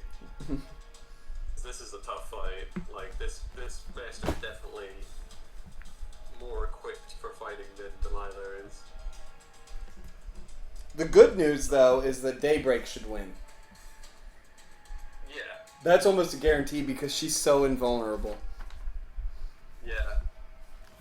I just need to deal with whatever tricks this one can do. Yeah, I guess every punch against her is basically like poor. Yeah, because this guy is hitting it like incredible damage, so it's going to be... Yeah, it's typical damage. She takes 5 damage every time she gets punched. And she's getting punched a lot, I would just like to point out, because this guy's an amazing fighter. He's like shift 125. So, are the pair of them busy fighting each other, though? Yes, they will be busy for a little while. Daybreak's having a hard time getting punches in, but he's not hurting her. So... Alright.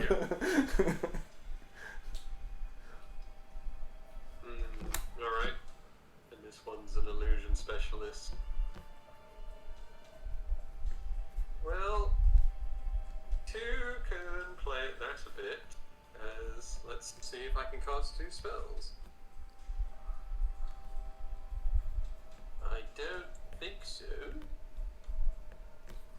That's just a green. Yeah.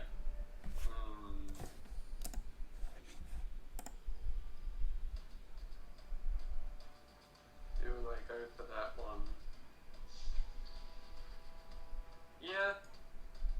Yeah, let's play illusion. I cast Vapor's Obscurity. Okay, so the whole area is clouded in a obscuring mist, which gives everybody a -1, right? To hit you? Yeah. So she says, "Oh, darling, you're still on this elementary magic. I thought you were a master." And Say your mom back at her. show up. Well, she ran with her tail between her legs. She's fine. I know you don't know that, but... Alright. She doesn't get 2 attacks.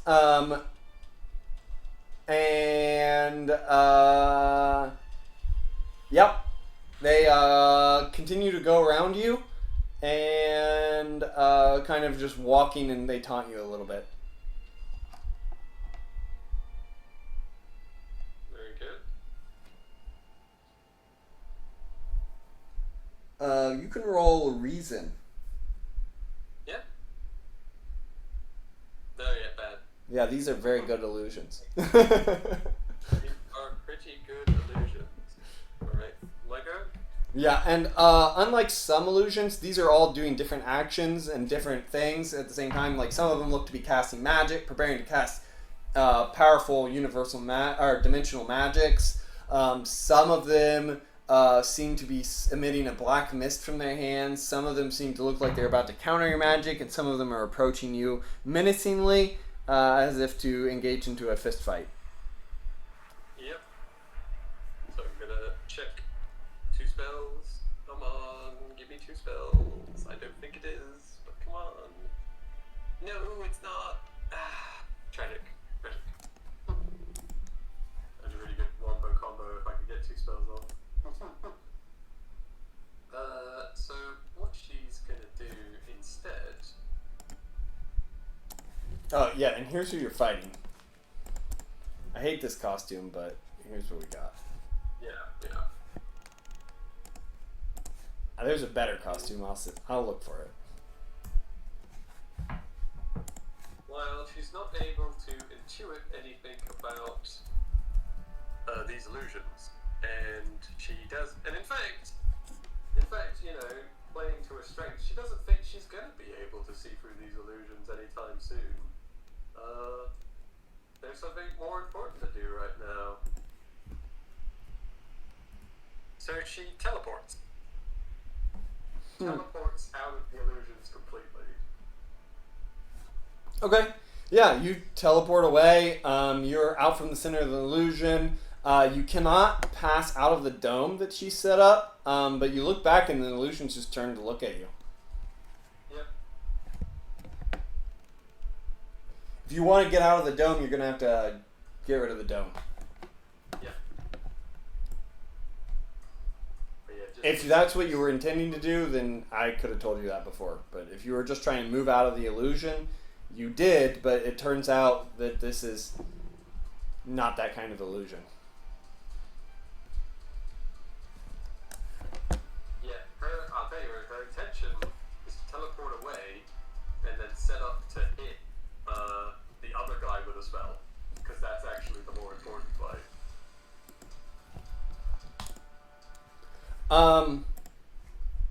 Okay. They have so they got you here, right? They got you out here to where they want somewhat what they wanted. They wanted to catch you totally by surprise, but you knew one of them was out here. So they have sort of separated you guys right now.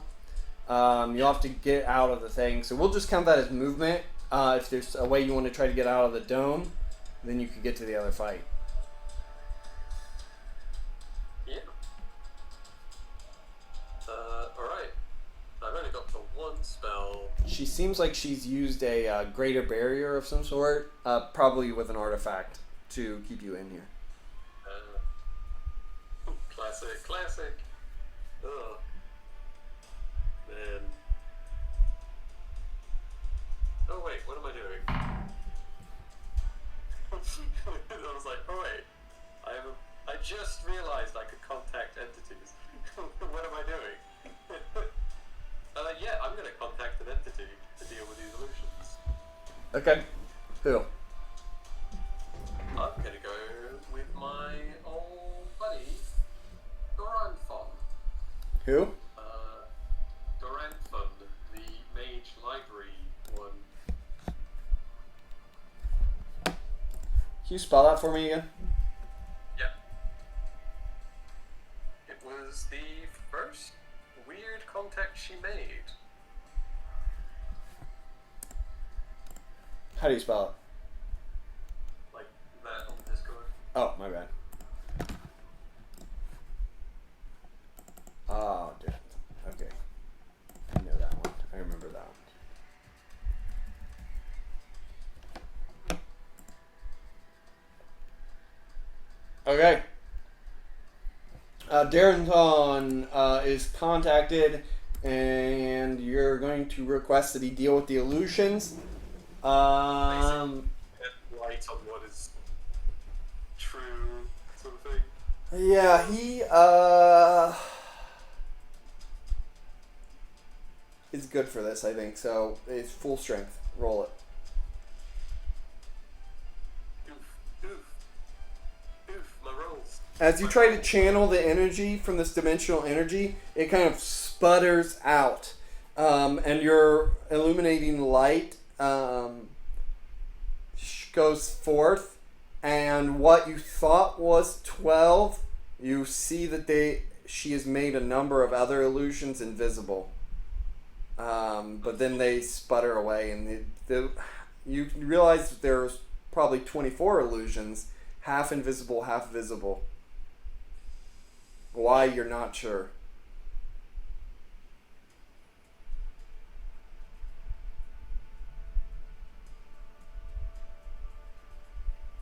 Did you get that?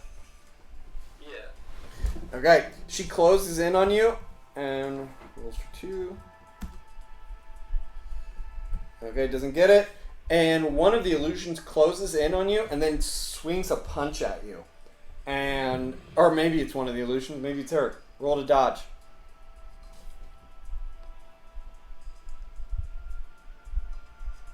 I don't dodge, yeah. The punch comes at you and it passes through you. You don't dodge. Next attack comes at you. It's a magical energy blast. But much better. Okay, you leaped off to the side and you're laying on the ground as it passes over top of you. And then another one comes up from the side and a black smoke erupts towards you. Dodge.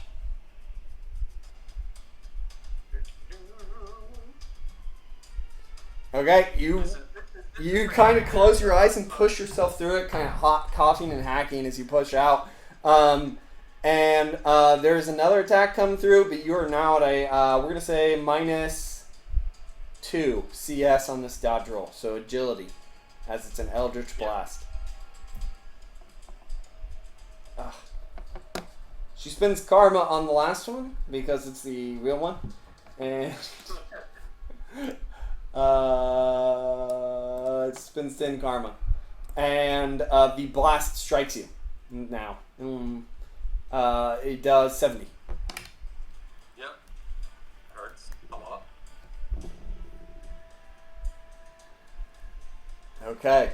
So as that hits you, you look off to the side, and you can see that through the dome, Red Guardian get drilled right in the stomach. He's like coughing and sputtering as he holds up his shield and takes a couple blows as he's like trying to step back and get some distance between him and Daybreak. He's got a big bruise on his cheek, and he's holding his side. As Daybreak looks very mad. Which yes. which may not be good for you either.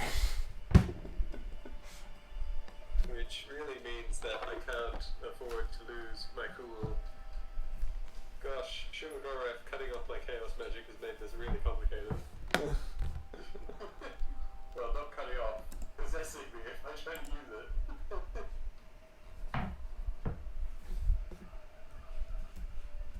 Right, I will try, first of all, to do 2 spells. I do!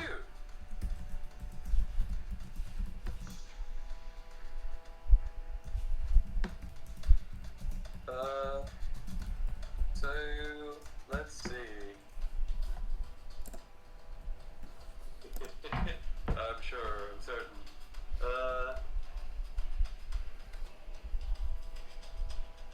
Telekinesis. That shield's probably really good though, is the trouble. How good does that shield look that's caging me in here? Pretty good. Yeah. At least as good as your greater barrier, if not stronger. Yeah. Which means I'm not going to break that unless I use all my effort on it, but then she's just going to shoot me some more.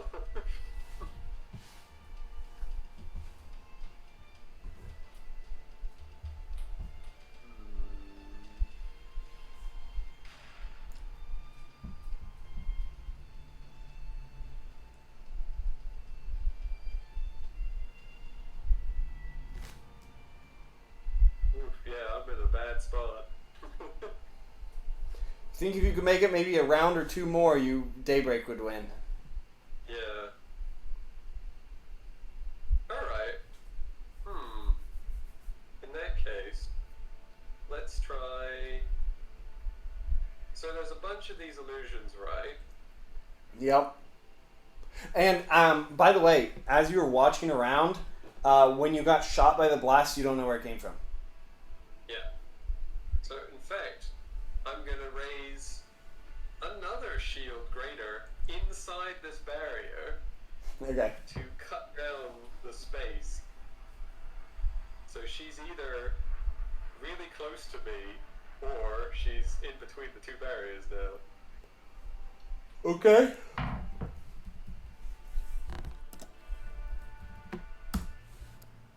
Okay.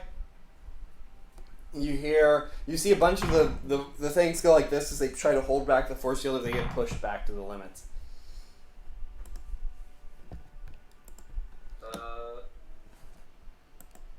Yeah, you can't. I had a funny idea, but that's not gonna work. Did you get 2 attacks? No, you only got 1. So you put up the force field, huh? I got 2, but I don't think I've got another one. Unless I can telepathy attack the guard, the red guy. You could. Yeah, telepathy would still go out there. I'll do that. Okay, make it. Oh no! You get telepathic feedback as his force of will batters against you, and you take 20 damage. Okay, now I'm in real bad. Can you even resist it if there's a difference great enough? Yeah, she just tried to knock him out telepathically, right? Yeah. Yeah. Yeah, I just wasn't sure if people could even like. Yes, you can always resist a telepathic brain electrocution attack. Okay, gotcha. It's the same as an attack roll, right? They just can't attack back. Usually, they can't attack you with a telepathic attack unless they have telepathy, right? Okay. But if they critical you get the psychic nosebleed from messing with somebody's brain, right? Okay. I wasn't sure if it applied to that like it does for like illusions and stuff, where like no, you can't even roll to escape this or whatever. Well, if you try to mind control somebody, then no. You have to make a feat roll against the power rank. Gotcha. So I mean, if you want to try to mind control the Red Guardian, which he would have a chance to break out in the future, obviously. So that's one reason why to try to just knock him out. All right. So, anyways, I was just curious. Thanks. his force of will is pretty powerful. It's pretty comparable to your level of telepathy. And you are then you see a rush of the things come at you. And one of the illusions, there's a couple illusions inside the dome and they come at you. Oh, I don't know why I rolled 3 times. I'm not going to do that again. I'm just going to give you a -2 CS, right? And then the first one comes at you. Ignore this last one. I'm going to delete it. The 93. Alright, so the first one comes at you, 53. And the illusion strikes. The second one hits your force field. And your greater force field takes 70. Cool. How much health does your greater force field have? Let me have a look. So it's 2 up. So it would be uncanny, which is what's uncanny?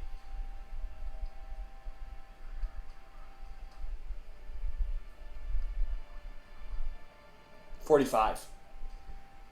It breaks, shatters as it's blasted, Alright. and then make a dodge roll. 2 dodge rolls.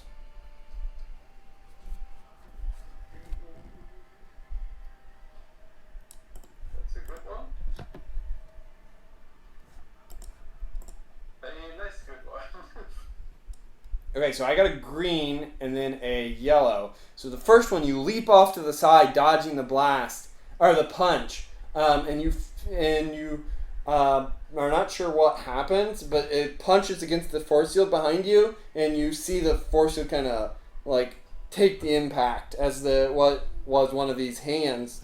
There were a number of illusions that all attacked you. One of them punches at you, and it strikes the force field, dealing significant amount of damage. You feel like the air kind of past your head. Could be part of the illusion. It's that good. But then you, at the same time that's happening, as you're picking yourself up off the ground, you see your force field shatter and a bolt of eldritch energy strike against you for 25 damage.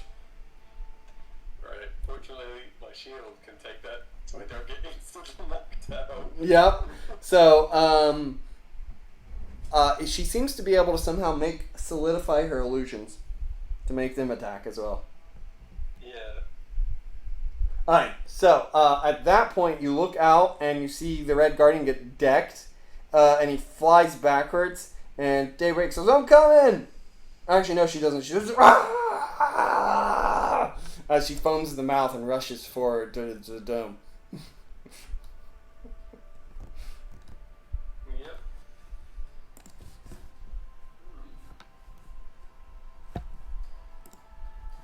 Because everybody remembers the power Daybreak picked up, right? Berserk. Yes. Yeah. Oh yeah. Well, good luck. You're gonna have to help her come down from that. I can actually. Oh right, you just need to knock her out. Well, I've got something for. Well, I know a spell, but since I'm a master now, I can use it without chaos magic. Brilliant. Emotion control? Forgetfulness. That won't. I don't think that'll help. Emotion control then. Yeah, that one will help. And forgetfulness will just make her forget what she was doing. Yeah, that might make her forget she's mad. Yeah. Okay, so you're up, Delilah. You're in a bad spot. I am in a bad spot. I can't take another hit like that, and I don't get another spell.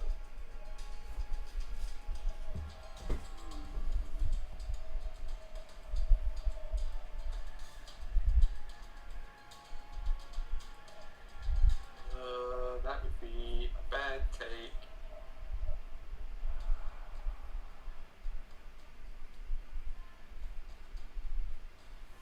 Ooh, so are we just in the vastness of space right now? Yep. Yeah. Do I have my powers on me? Or is this Powers? as in the shift stuff for manipulating the universe? Yes. Could I use nature control Earth to just summon a whole bunch of rocks and encase me in them? Yes, but I mean, you remember she's at the same level as you, so. Yeah, but this is just to like. Yeah. So you want to bring the rock from a planet far off to bring it around you. Yeah, you could do that. Yeah. What's your nature control rank normally? Normally it's remarkable, so that's like I think like a ton. Okay, you can do that, and you'll give you a remarkable protection. You can't dodge, right? If you do that. But you will have your force field and your armor. And remarkable is like 30. It depends if I think that illusion punching is actually real or just very, very convincing.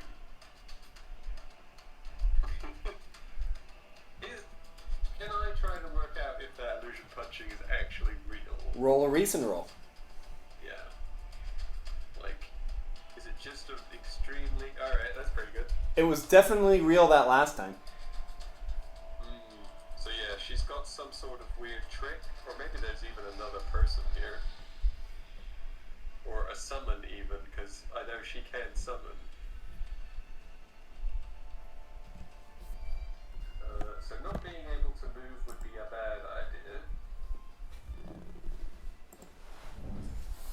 Okay, I'm gonna start a timer. Yeah, it's a tough one. Hell, alright. Blast from the class. I'm gonna cast luck. Okay, nice. That's a good idea. Okay, so you get to switch the dice on something, right? I just roll it like it's an ability, and if I get it good, something good happens. Oh, is that one? It's not the switch the dice roll? Okay. No. This is just literally a twist of fate occurs. Okay, roll it. Dang it.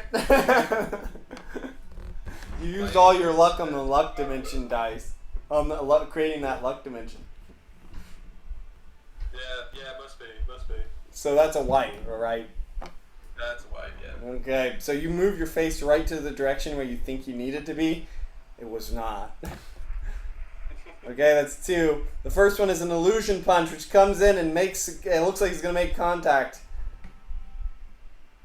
Oh, you pull out of the way, swing, and you smash your hand into the side of a solid rock almost. You pull your hand back, and you're like, as the illusion face turns towards you. Yeah. And then there's a blast of energy coming at you. I think you figured out how she made her illusions real. Yeah.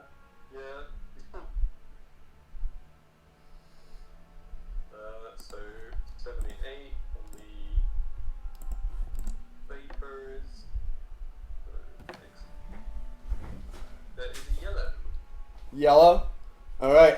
Yellow 2. So you get blasted for 70 points of damage. Well, half of that, so 35. You throw up the force field, and at that time you see Daybreak smash into the barrier, and the illusions look at Daybreak, take a step back, and look at you, and you see an illusion, and then which dissipates, and it's a telekinetic grasp. Grab hold of the Red Guardian, and they then zip away as Daybreak goes rah and charges at you. And that is where I got to call it there, unfortunately. Yeah. As Daybreak rushes at Delilah. and My teeth there. and Phantasma and the Red Guardian seem to flee.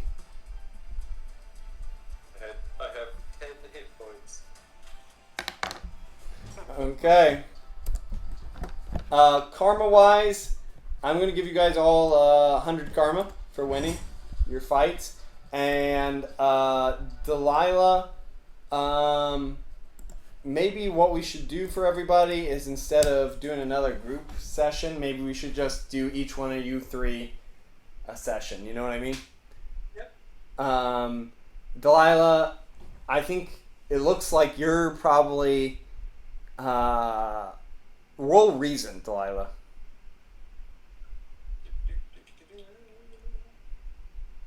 Yeah. Bad. Yeah. Okay. So Delilah, you're not feeling. Yeah. Well, we'll see what happens. You're not feeling good. You never saw through the illusions, so it's they're illusions. So it's obvious to you that she may have illusionarily retreated. She could still be in here. So. Yeah. And that is where we'll call it for the day.